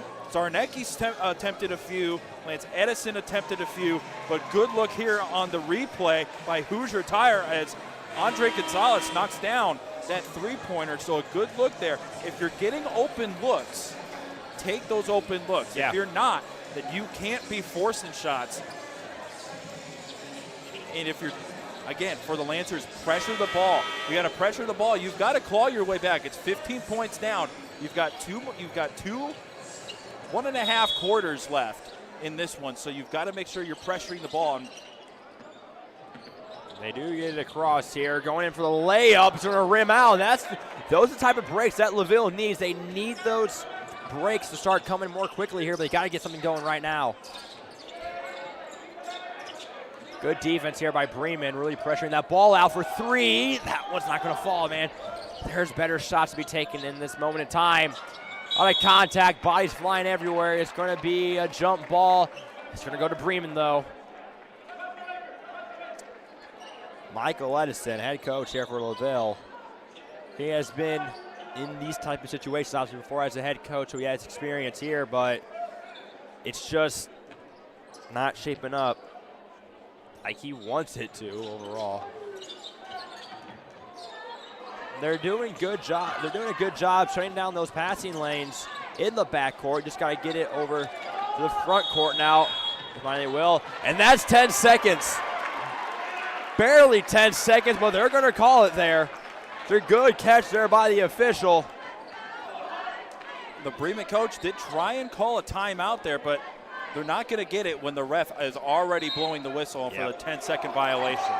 That's a lot of timeouts, too, to burn in just this third quarter. And that ball just dribbles through a bunch of legs of Lancers. Going to go right back to the Bremen Lions. Everything can and will go wrong tonight here for LaVille. Good pressure defense here in the corner now, trying to get it back out to the elbow, looking for someone to pass it to. He got no one to pass it to. Now he does. Good long pass, corner three, Hartley. That one's not going to fall. Rebounded by LaVille. It was rebounded by Charnecki. And that's going to be tipped by Bremen. I think LaVille fans took a deep breath there when we saw that ball go out of bounds, but turnovers have been the issue. Corner three, airballed. Way too much power. Fast break, Hartley, bad pass. We're gonna get it under control here. Dump it off, right at the elbow, pass it around. Stop at the key. Gonna go right now. Drives the basket. Good block there by LaVille. And then trying to stay with Bremen with 1:30 left to go. Substitutions coming in for the Lancers. Try and find something here. Look on the replay here, brought to you by Hoosier Tire. The block by Zarnecki. Good defense there by Colin. See if the Lancers can keep this defensive pressure up. Gotta play tough defense here if you're LaVille right now. Gotta get some turnovers. With 1:11 left to go. And that is just a wide open lane. It's not gonna fall. LaVille's gotta realize that time is not on their side here. They gotta get some better shots up. Charnecki for three. That one's not gonna fall either. Rebounded by LaVille, but taken away by Bremen. A foul on LaVille though. It's gonna be called on Charnecki here. Still, we've been locked in at a 15-point game here for a while. Sorry, that's not going to be called on Charnecki. And indeed, yes, it will be called on Charnecki. It's going to be his first foul of the night. And a good intended pass, but it's going to go straight out of bounds. Hartley was the man for Bremen to try to get that quick pass out. Not the best shot there in that moment. 45 seconds to go here. Gonzalez with the ball. It's another tip. And LaVille fans wanting to travel, but they're not going to get it. The head coach for Bremen telling his players to slow it down, that they might want the last shot here. 26 seconds to go here in this third quarter, 15-point game. Things are possible. Corner, thought about the three. Not going to take it, though. Hartley with the ball here. Trying to go for the steal with Charnecki. 7 seconds, 5 seconds now. Trying to get something here. Jump shot. Not going to go. Rebound. He gets his own rebound. That was not going to fall either. Well, the breaks on defense for LaVille. They've been coming, but just can't get the shots. They'll fall now for LaVille. We're going to take a real quick break. Come back for the fourth quarter. This is LVH1, the voice of Lancer Nation. I'm Dwight Freeney, and my friend Eli is alive today because someone said yes to organ donation. When Eli was 12 years old, he received a liver transplant that saved his life because someone just like you said yes to organ donation. Say yes to being an organ donor next time you're at the BMV and give someone in need a second chance. Like me.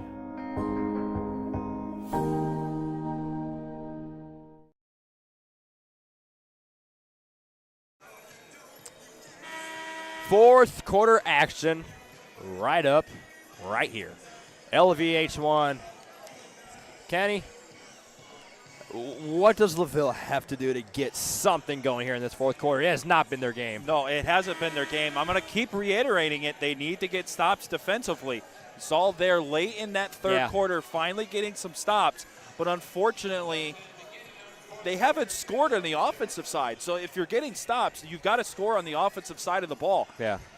On the flip side, for Bremen, you just got to control the game. Yep. This is your game to lose now. It is. So if you're going to play to lose or play to win, then things could get a little hairy here at Daly Cox Gymnasium.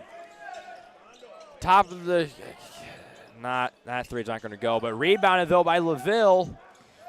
You don't need threes right now if you're LaVille. It's going to be a foul called on Bremen, though. But I know Bremen is – for LaVille, it seems like you need a bunch of threes, but you really don't. You need to score when the clock is not running. That means get fouls and go down low and get good contested shots off and score while the clock is not running. That is the number one key right now for LaVille. You don't need a three, though. High pass to Charnecki, jump shot. That one's going to fall. Back to a 13-point game here. If the LaVille defense can just get it to lock in here, this can get interesting. Wide open down the court now, over to the elbow, right elbow now for Bremen. Now back to the top of the key, over to the left elbow, working it around the perimeter. Now in the left corner, floater, not going to go. Out of bounds, it's going to go off of Bremen, and it's going to be LaVille ball, so that's what they need. There was a good job there by Colin Zarnecki, once again, getting in there, getting in the mix, hitting the ball right off the Bremen defender's face. It was a good call by the official. And again, another stop for the Lancers. You need to score on this possession. Yeah, you really do. You have it to 13 points now. Oh, thought about that three. Put it up there. And just not going to fall. Just a bad rim tonight here for LaVille. They needed that one. It was a good shot attempt. It really was. Couldn't get that one to go, though. Right elbow. Top of the key now. Working into the left side. Still over to the left side in the corner. The defense for LaVille has definitely gotten better. Shots have still not been able to fall. 6:22 left here to play here in this ball game. It's been nothing but Bremen, but LaVille looking to change that. Three, he's open, not going to go. Rebounded, though, by Bremen. LaVille needs to get these rebounds. Like that one right there. That's what they needed. Charnecki here trying to drive down low. And they're going to push it back up. The ball was lost by LaVille. Back to Bremen here.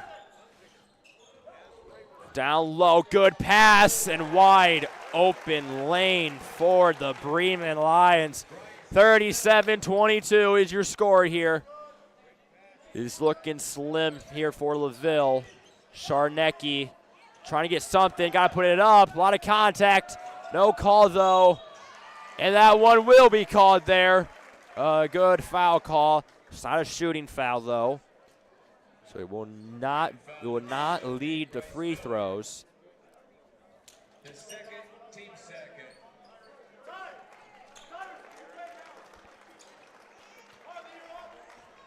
5:26 left to go here in this ball game. Thank you for tuning in to LVH1 Broadcast here. There's another turnover here for LaVille. They're going the other way, and they're going to call a travel here on Bremen. But, again, thank you so much to all the listeners out there. Thank you for supporting LaVille Athletics, and thank you for supporting LVH1 Broadcasting here, your home of Lancer Nation. Getting that ball under control. And really, the main thing for Bremen, the main thing for LaVille tonight has been those costly turnovers. You don't turn the ball over a lot like they have, this could be a lot closer game, but unfortunately we're in this situation here where it's been all Bremen all night long. And we saw LaVille, again, they jumped out to that 6-2 lead. And from then on, it's been all Lions. It's another turnover. And that one not going to fall off of Bremen back to LaVille, and might as well tally that in there for another turnover for the LaVille Lancers. Take a look here on this replay here from Hoosier Tire. Under there, contested right off of the Bremen player there. The ball handling skills, though, for LaVille has been affected by the tight defense by Bremen. It's another deflected pass to get his hand in there and to deflect that pass. Here's Hartley Matoli. Andre Gonzalez now with the ball at the top of the key. He kind of got that double team pressure set. LaVille has yet to be able to crack that. A risky pass there. Down low. Foul will be called. It will be a shooting foul. Too hard off the backboard. It will lead to 2 shots for Braden Foster. Take a look here at the Uchtar replay. Risky pass there, but I like the pass down low. Just too hard off the glass. First one will not fall.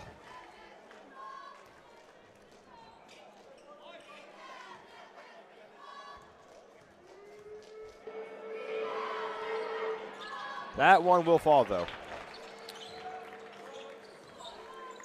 Defensive pressure backing off here for LaVille. He had the elbow if he wanted to take that 3. That's not going to take that. He will take this elbow 3. That one's not going to fall. 4 minutes left to go. Just at that halfway mark of the 4th quarter. Corner 3 to fall. No! Rims it out again. Here comes Bremen. The Lions lays it up there. It's a charge. A charge will be called. And Bremen not happy at all. Their fans erupting after that call. Well, the Bremen fans thought there was a charge down here. Zarnecki went into Chase Devine, as we see here on the Hoosier Tire replay. Devine going in, but Gonzalez, he was right there in legal guarding position, right there. So it was a good call by the official. Unfortunately, the Lions fans, well, they're not going to hear any of it. No, they're not. Gonzalez did have his feet set just in time to get that call. It was hard contact no matter what, though. 3:45 left to go. Got to get something. That pass going straight out of bounds. That one going nowhere for LaVille. He just threw that one right out of bounds. I mean, there's nothing else to say about that pass. It's just an unfortunate stat. LaVille almost has more turnovers than they do points. Yeah, it's been rough.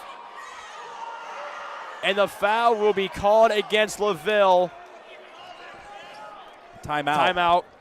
Timeout called against Bremen. Well, we're going to take a real quick break here. We're going to collect everything here. We're going to send you off here, but don't go anywhere. We got the end of the 4th quarter coming up. This is LVH1, the voice of Lancer Nation.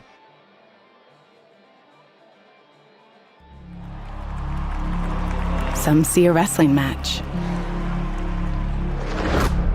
We see a 6-minute lesson in grit.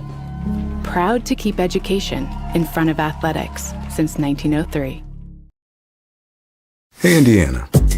Let's clear the air about vaping. Glue, rat poison, paint. We all know these products contain poisons like formaldehyde, arsenic, and lead. And these are just a few of the chemicals you'll find in e-cigarette vapor. Let's clear the air, Indiana. Don't puff this stuff. Visit don'tpuffthisstuff.com to join the fight and spread the word.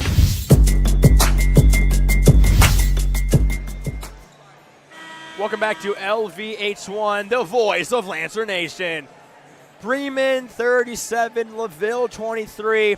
Kenny, you gave me a stat that almost stopped my heart there for a little because I couldn't believe it was possible. You might as well read off that stat you just gave me in the break. Yeah, I said that LaVille almost has more turnovers than they do points. LaVille, 18 turnovers tonight. They have 23 points. Definitely not a recipe for success here in this game. That's an errant pass. Hartley just slinging it with one hand, trying to get anything to go. But back to LaVille in the corner. Zarnecki for 3. That one's not going to fall. Rebounded by Bremen. They had the fast break, but the foul will be called before that. Foul will be called on LaVille.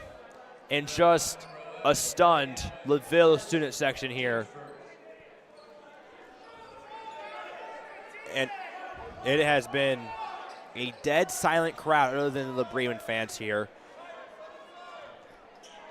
Kind of LaVille fans kind of just shocked at what's happening tonight. The LaVille fans have had not much to cheer about after that 6-2 lead they got out to. Charnecki got it. The layup will fall. It's back to a 12-point game. Anything is possible. Nothing's impossible. But they're having that wide open, and they're going to call that a foul on LaVille. Let's see the replay here on the Hoosier Tire replay. See if there was noticeable contact here. I don't know about that one, to be honest with you. Putting all my biases aside, I saw nothing there on that call. I don't know, but again, that's why I'm wearing a headset and not on the floor wearing the official's uniform. 100%. Exactly. Very well said there. LaVille student section trying to make some noise. That's not going to work, though. 39-25. LaVille has not been able to cut this down to a 10-point lead here ever since they got to that 6-2 lead. That pass going straight out of bounds. Tie that up. 19th turnover for LaVille tonight. And LaVille has 25 points here. It is not the best look here for the Lancers tonight. That pass going absolutely nowhere. And it's going to go with LaVille. 2:46. The head coach there for Bremen. He's yelling out to his team. He's telling them, man, you got to talk to each other. That's a bad pass. You got to talk to each other. Matt Miller, he's got a point there, though.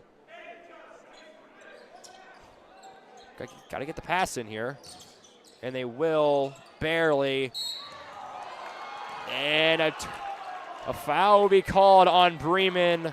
Again, the fans for Bremen not happy with that call either. So now since that's their 5th foul, so LaVille in the bonus now. So this will get LaVille 2 shots here for the Lancers. You said that LaVille needs to get points when the clock's not moving. Well, here's their opportunity. They're down 2 touchdowns. Yeah. Let's see if they can get back in it. Count that a touchdown without the extra point. Now 13-point lead here for the Bremen Lions in the Bicounty tournament, where it just means more here in Bicounty tournament play. That shot off the front of the rim, and it's going to go out of bounds on Bremen. It'll be LaVille ball. I'm sorry, the fans for Bremen irate at that call. They wanted a pushing call on LaVille. I didn't see one, so it's going to stay Lancer basketball for a chance to cut this down to a 10-point game with 2:30 left to go. Jump shot. That one's going to go. It's going to fall. 11-point game now. Never say never in basketball. And it's going to be a foul called on LaVille. Man, and it almost seemed like he carried the ball there before that foul was called. But it's going to be Bremen basketball again down the stretch here. Things are starting to get interesting down the stretch, but man, tough call there for LaVille. They got to stop him here.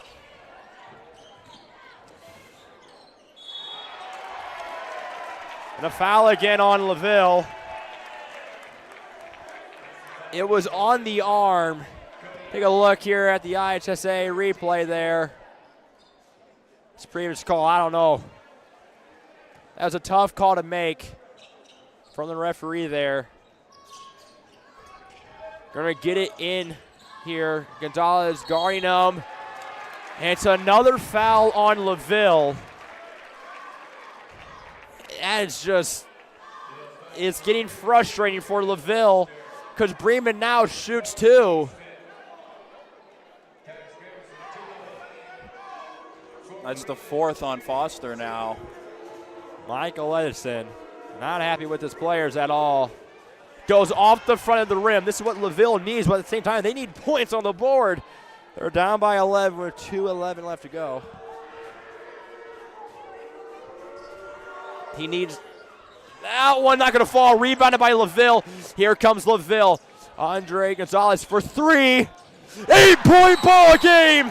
Never say never here in Bicounty tournament play. An 8-point ball game. LaVille trying to inch closer and closer and closer. Take a look at this replay here. He had the lane but decides, nah, let me take this to an 8-point ball game. And the bank is open tonight in Lakeville, Indiana. 2:05 left to go. Kenny, we've got a ball game. Yeah, we really do. I mean, we've seen LaVille. They're getting stops. That's what we wanted them to do. And they scored down here when the clock wasn't moving. They got points. And then after that missed free throw, what does LaVille do? Instead of trying to run their offense, now it's hurry-up mode. Now it's time. You need points. You need them quickly. You need to get back on the defensive end and get the ball. Lance Edison quickly up to Andre Gonzalez. Andre Gonzalez stops right there at the left side wing, knocks down the 3. Fortunately for him, the bank is open, like you said. What a comeback this will be if LaVille can pull this off. But we've got a while to go from that. Blown defense by LaVille, but not going to let that easy shot go. Got a foul. Yep, and they're going to foul. They're going to send him to the line there. 1:57 left to go. There's a good foul there. Just trying to get a free throw. Shooter up there, hopefully to miss these shots.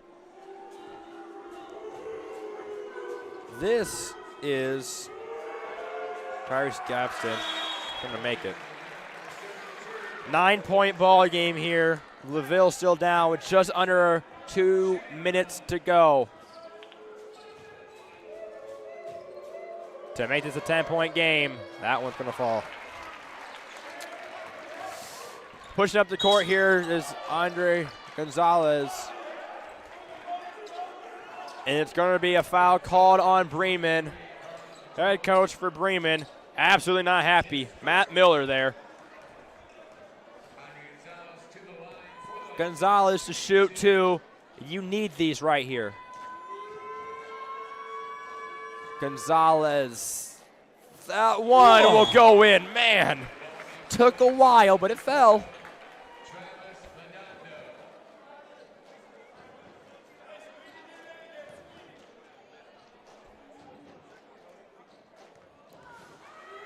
For Gonzalez to make it an 8-point game. Got it. 1:55 left to go. Substitutions coming in for LaVille. That will be Ryan Manhote coming in for LaVille.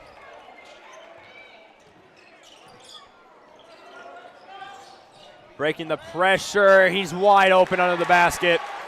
You got to wonder how the defense there just gets that wide open.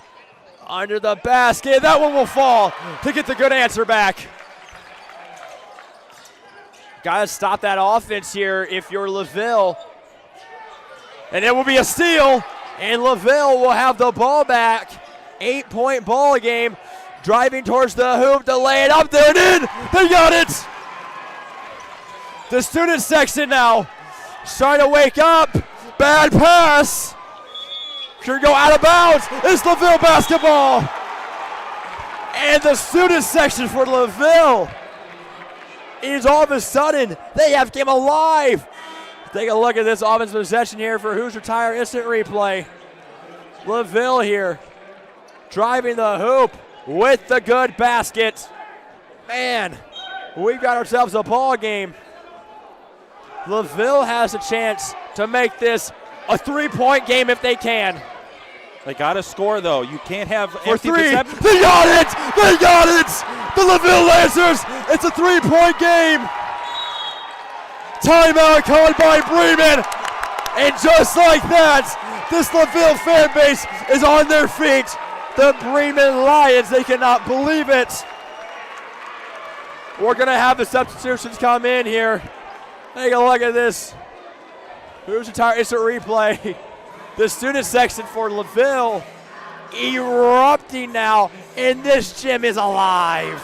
They haven't had anything to cheer about since it was 6-2. 6-2, they haven't had nothing to cheer about. And then all of a sudden, you've seen the scrappiness, the grittiness of the LaVille Lancers, down by double digits at one point, almost down by 20 points. And here they come, slowly but surely chipping away. We saw Bremen go back up by 10 for a little bit. LaVille will get it under 10, back up to 10, and now slowly the Lancers have cut this lead to just 3. It is a one-possession game. This is now, you throw everything out, throw all the stats away. It doesn't matter that Zarnecki's had an off game. Chase Divine for Bremen had a great first half, not a great second half.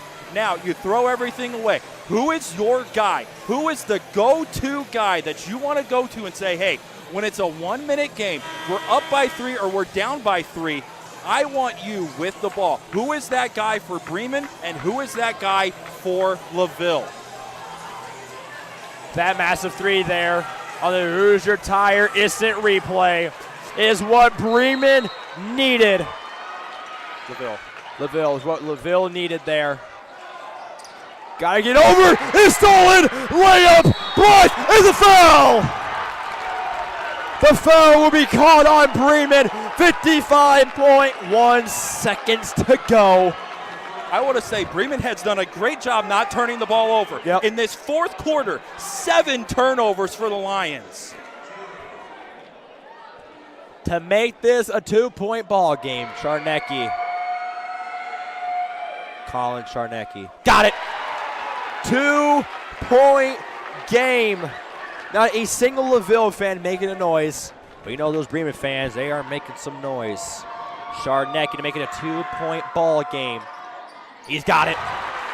Colin Czarnecki. Gotta get the pass in here. Gotta get a good pass in. And it's a wide open layup. It's gonna be missed. It's gonna be missed. Other way. Here comes LaVille. The Lancers to take the lead. Czarnecki. He's got it. Colin Czarnecki has taken the lead for LaVille. Out of bounds. LaVille basketball. And they got a blocking foul. Wow, this is going to be a rough call here. It's not against LaVille. It is against LaVille. It's a blocking foul called on Madondo. I don't know on that one. It looked like there was he didn't have the, looked like he the did not. Didn't have the ball, and it was out of bounds. He misses that one, though. He misses that one, though.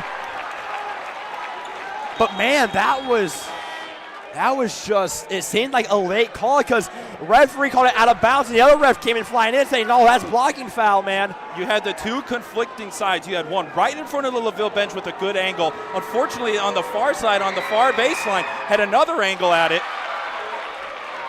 Gets this one, and we're tied at 44. Now you don't need to push. Just need to play your game. Quick timeout here, 29 seconds. You want the last shot. Yes. You do not want Bremen to get another possession here. What a game this has been. Kenny, what are you telling your team if you're Michael Edison in LaVille? If I'm telling my team, I'm basically saying what I just said. We want to have the last possession here. We're seeing another Hoosier Tire instant replay. Colin Czarnecki with the layup. That put LaVille up 44-43 at that point. But in this timeout, I'm telling my team, hey, we don't need to be super up-tempo here. We need to just slow it down. We need to play our tempo here for the next 29.3, and I want us to have the ball all 29.3. It'll be Lancer ball on the far sideline, so got to get the inbound in. You know there's going to be pressure. So if you have to, you can go in the backcourt and get the pass. So I'm setting up a play maybe to get Colin Czarnecki a look. Andre Gonzalez has been the guy right now so far for the Lancers to get it going from 3 anyway. Everyone has been a good job getting the ball for 2, but you don't need a 3. You just need a bucket, and it has to be with less than 4 seconds.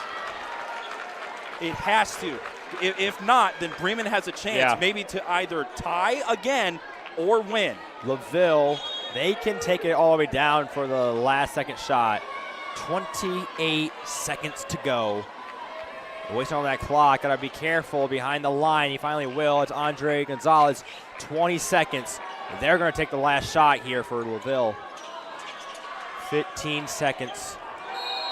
Another timeout. Yep. Make sure you got the right play in. 12.5 seconds to go in the Bicounty tournament. Okay, so I understand what Michael Edison did right there. He called up a play. He saw, and instead, how you see football players when they go out and they say, okay, we're going to run this play. Well, a quick timeout by the other team, and then you say, okay, I'm going to adjust the play. That's what Edison did there, but smartly, he didn't call a timeout on the sideline. Yeah. He inbounded the ball, and he let some time go off the clock there. So all he said when they came into huddle, he told his guys, they're playing man-to-man. I think that's what he wanted right there, was for them to play man-to-man. So now he's going to set up the winning play, or at least the play to maybe send this into overtime or LaVille for the championship game. So I like the idea right there. What a great job by Michael Edison. Also, we have to mention Jack Edison, the assistant coach, his dad, Plymouth head coach, winning as coach at Plymouth, won a couple state titles there. So he's got a great staff with him as well. So he knows what he's doing down there.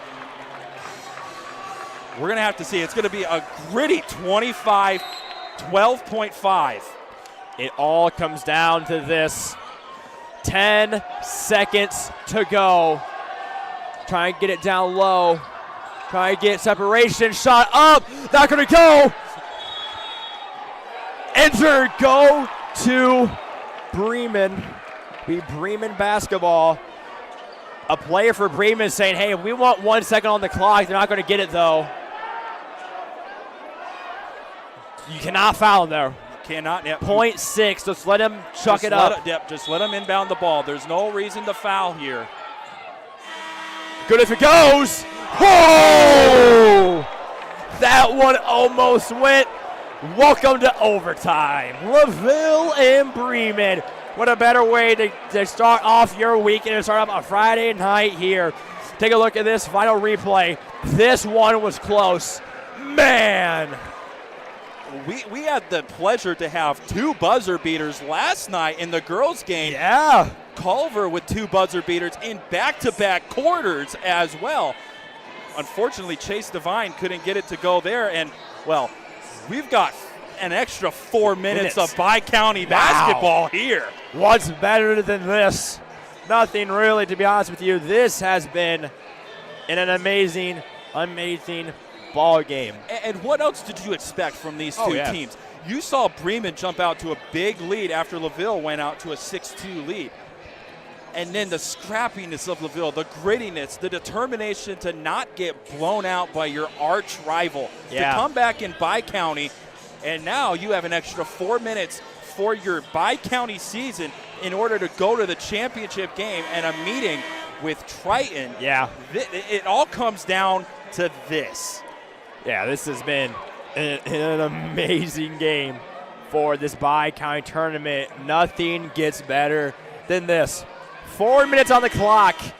LaVille, Bremen, and Lakeville, Indiana. Bicounty tournament. We got extra basketball here. If you wanted more out of these two teams, you've got more. Bitter rivals. Overtime. LVH1 Broadcast, your Lancers, the Lions, welcome to overtime basketball here in Indiana. 3:55 left to go, 44-44. 4 minutes is what's going to separate a winner and bragging rights for the next year. Good passing. Andre Gonzalez now back to Sharnecki. Over. Down to the paint. Good shot up. That was going to fall. LaVille, Braden Foster will get it to fall. Four-court pressure. Sharnecki with the steal. He's got it. 4-point lead now for LaVille. Trying to break that pressure here. And it's going to be almost stolen, but it's going to go towards Bremen.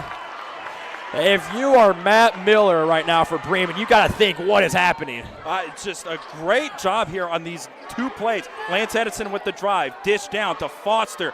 Nice layup. Could have had an and one opportunity. Then right off the bat, another steal right there and another basket for the Lancers. So great job by Zarnecki with the steal. Trying to break the pressure is Bremen right now. Good defense. It's been good fundamental man-to-man pressure defense here for Bremen. For LaVille. It's been Bremen trying to break that pressure. 3 minutes left to go here.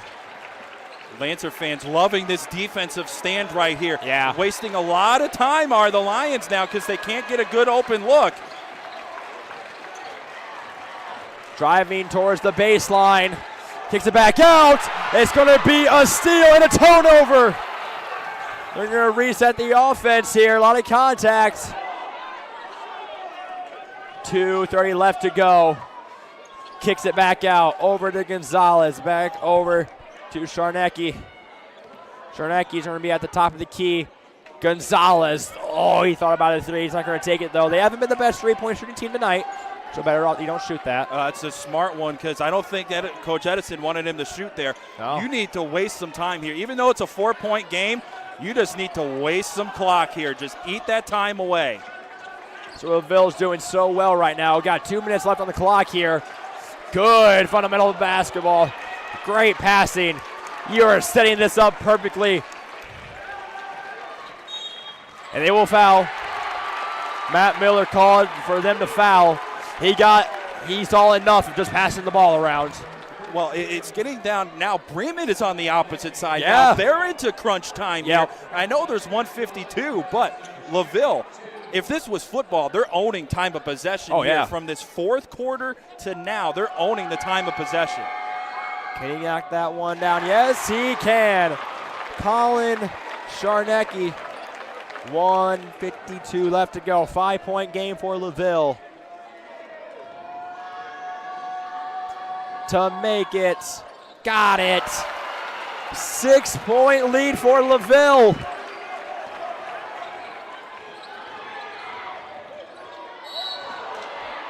And it's going to be a foul called on LaVille. A lot of contact. Hard fall to the ground is what that Bremen player just took. Chase Devine took that hard spill to the ground. And you saw it. I got to give a testament. It's great sportsmanship tonight. Yeah. Even though it's bitter rivals, players helping each other up. Yeah. This is great sportsmanship by both sides. He needed that one to fall, and he will. Back to a 5-point game here. That's Devine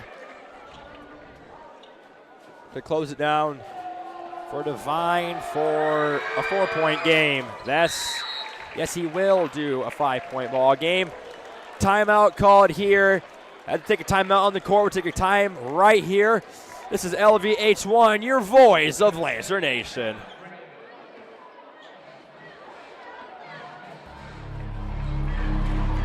Some see a wrestling match. We see a 6-minute lesson in grit.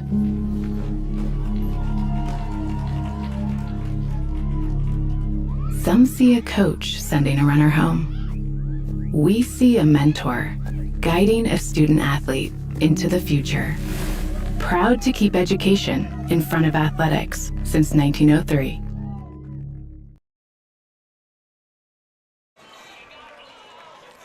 Welcome back to LVH1, your voice for Lancer Nation. Overtime here. What's better than a little bit of extra ball game here? That's what we got. 4-point game for LaVille and Bremen. And right now, if you're Bremen right now, this is kind of a what you got type of deal right now. What do you got? How can you come back in this ball game? Well, we saw what LaVille had in that third and fourth quarters, fourth quarter especially. Now we have to see what is Bremen made of here. Stolen! Bremen back with the basketball. And Michael Edison taking a big for three. Not going to fall.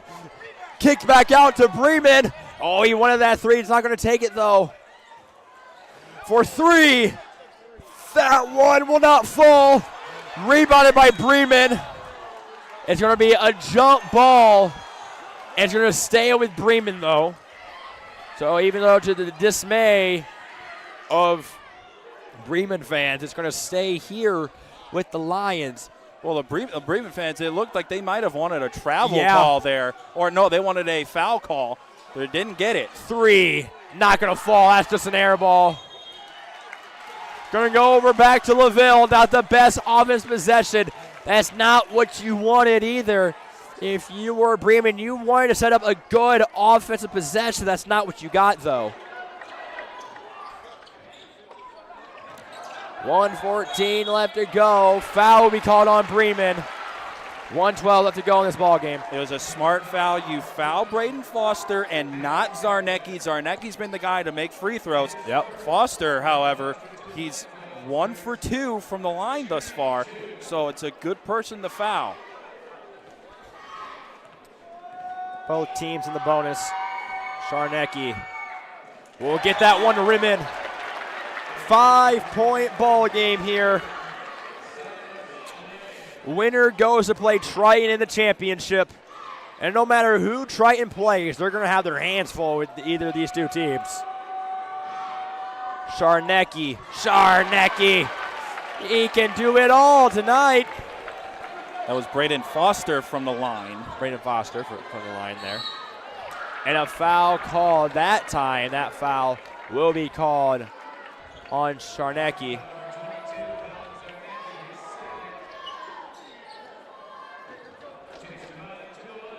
Devine will go to the line to shoot 2, and this is what you need right now. 1:05 to go in this ball game. Got that one to fall.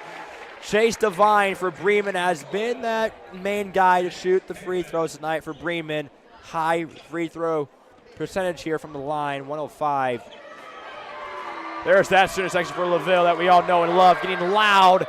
Not going to affect the shot, though. 52-48.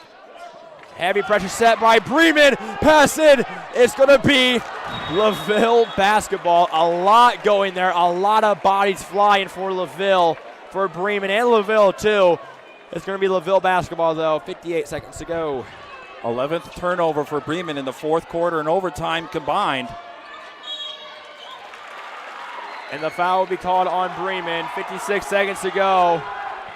We're going to get foul shots here for LaVille. Lance Edison will head to the line for 2 shots. Yep. Edison to shoot 2 with 56 seconds to go. You need these 2. You almost seem like you need these 2 for Lance Edison to fall. Off the back rim. 52-48 here in overtime in the Bicounty tournament. If you missed it, now you need to make this one at least.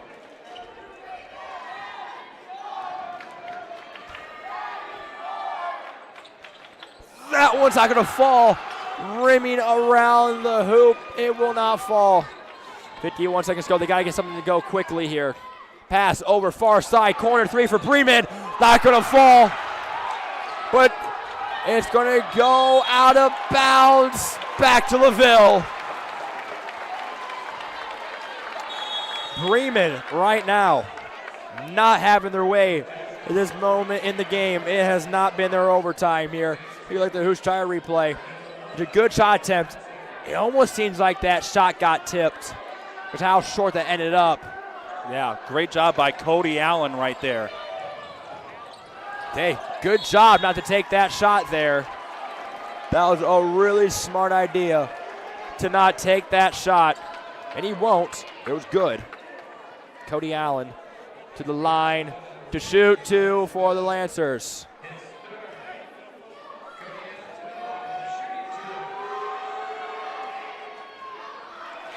That one will fall.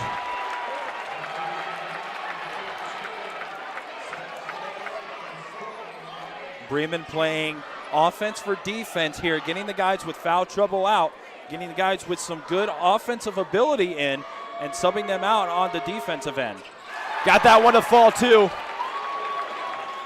What a second half it has been for LaVille to fight back in overtime, looking to drive the hoop, put it up there. And it will be a charging foul on Bremen Lancer basketball. LaVille fans behind us going nuts. LaVille fans on the far side of us now going nuts. Yes. Bremen fans, well, they were a little upset about that one and a little bit quiet right here in this overtime period. 54-48. Good job here by Braden Foster. That's a gutsy move right there. You've got 4 fouls. That could have been called a block too, so. And it's going to be a foul on Bremen, just like we expected. Chase Devine will be the guilty party. It's a fourth foul. Yeah, that'll be his 4th foul. And they're going to get some substitutions in here for Bremen here in just a little bit. Or to shoot 2 here for LaVille, it will be Andre Gonzalez. You almost think you make these 2 pretty much is the ball game. Got that one to go.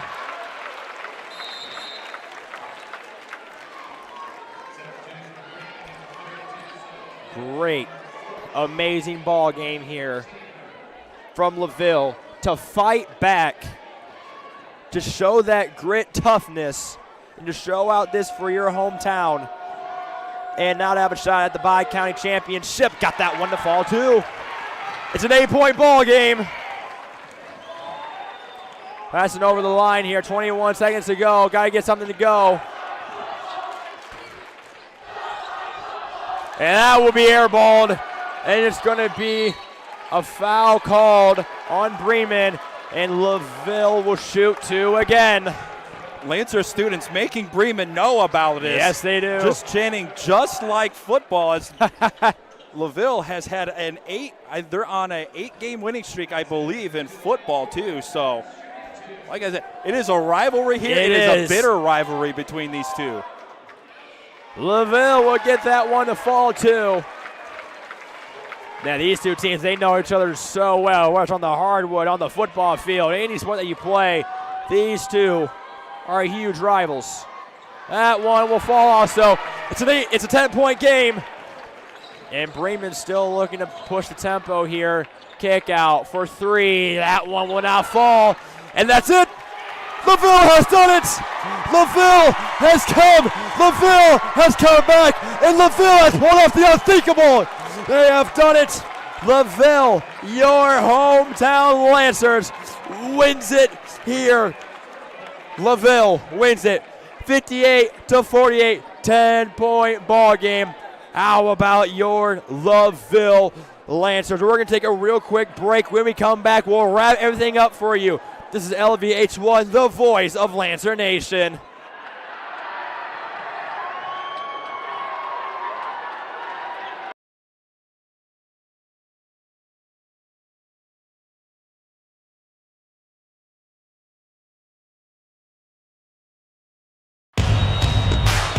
This is your IHSAA. This is your state. This is your high school. This is your athletic association. Fans, I'm IHSA Commissioner Paul Knighty, and we're here to make sure that all of this remains yours. This is your state. This is your community. This is your IHSAA. Hi, I'm Trip Lukemeyer, Director of the IHSAA Foundation. Each year, over 160,000 student athletes compete in high school athletics within our state, learning the value of hard work, persistence, and integrity. The IHSAA Foundation works to empower and support this next generation of leaders through scholarships, leadership development, and sharing the benefits of education-based athletics. To learn more about our mission and how you can help high school athletics make a difference, visit ihsaafoundation.org.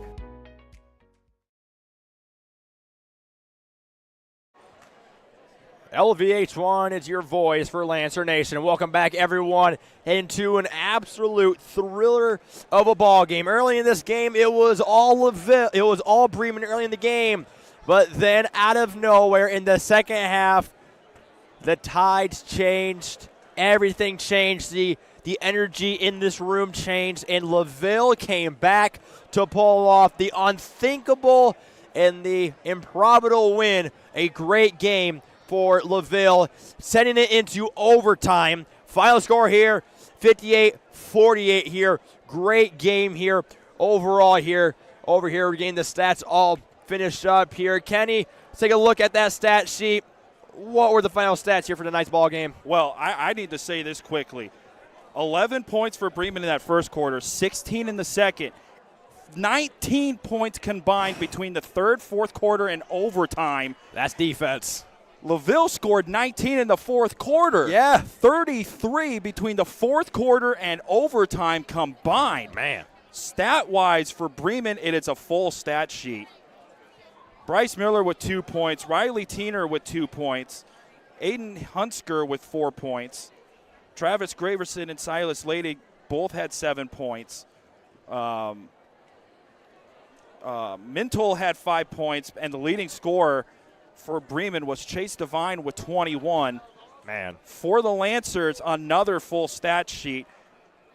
Travis Madondo with 2 points. Braden Foster had 5 points. Ryan Monut had 2 points. Cody Allen had 2 points. Those 2 points came in overtime. Lance Edison had 8 points. Andre Gonzalez with 8 points, most of those coming in that fourth quarter. And then leading the way for the Lancers, Colin Zarnecki with 21 points to lead the Lancers tonight.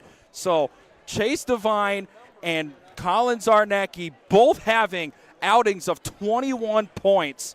What a great job by the Lancers, mostly in that fourth quarter. I mean, it felt over.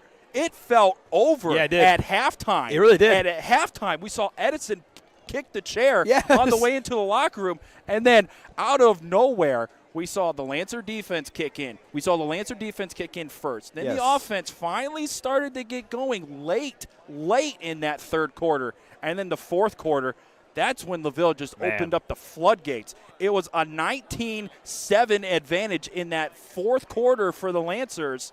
And like I said, 11 points for Bremen combined in those fourth and overtime combined, 19 overall in those three quarters and overtime. So what a great job by the Lancers. Just overall, they took care of the ball when they needed to. That was the key. They took care of the ball when they needed to, and, man, they fought back with the grittiness, the toughness of this team.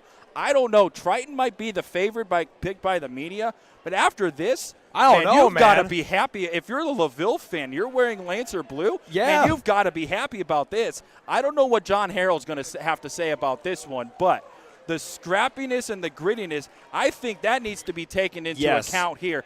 I don't know. This championship for boys, I think it's up in the air. I think this is almost a pick-em game. I mean, I don't know who I want to go with. Do I go with LaVille or do I go with Triton? We saw Triton just control the game throughout. LaVille controlled the game until it was 6-2. Lost control, absolutely lost control all the way until about midway through the third quarter, and then took over. That fourth quarter is when they really stuck their chins out and said, if you're going to win this, Bremen, well, you're going to have to go through us to do it. And Bremen couldn't do it. They couldn't handle the tempo. They couldn't handle the physicality. And credit to Michael Edison just coaching up his team. I don't know what he said in the locker room. I don't want to know. But whatever he said, kudos to him. And just what an excellent job by the Lancers. Great job by the Lancers. You know, we talked about this, coming out of halftime. I told you before we started the third quarter, I told you, man, I kind of want to know what was said in that locker room at halftime. I want to know what fired these boys up to get into this ball game. But, man, LaVille, they came out swinging in the second half. The second half still started really rocky for LaVille. It wasn't until the fourth quarter where LaVille finally said, all right, if we want to win this game, we got to do something now. And they did something right then and there, and it started to click for LaVille. So great job to the Lancers. You are going home with a semifinal win, but don't celebrate just yet. You got Triton to play yet, and that Triton team, man, that's a good team. We saw them play against Argos earlier today. That one will be tough, but that is saved for tomorrow, championship day and championship night right here on LVH1. Your home of LaVille Nation. What a great game. Thank you so much to Betcher's Auto Sale and Service, Lancer Booster Club, Hoosier Tire, La Paz Lions, Cornerstone Community Fellowship, LaVille DECA, for Nate Tingle, for Kenny Kramer. Thank you so much for listening. This is LVH1, your voice for Lancer Nation. Go Lancers.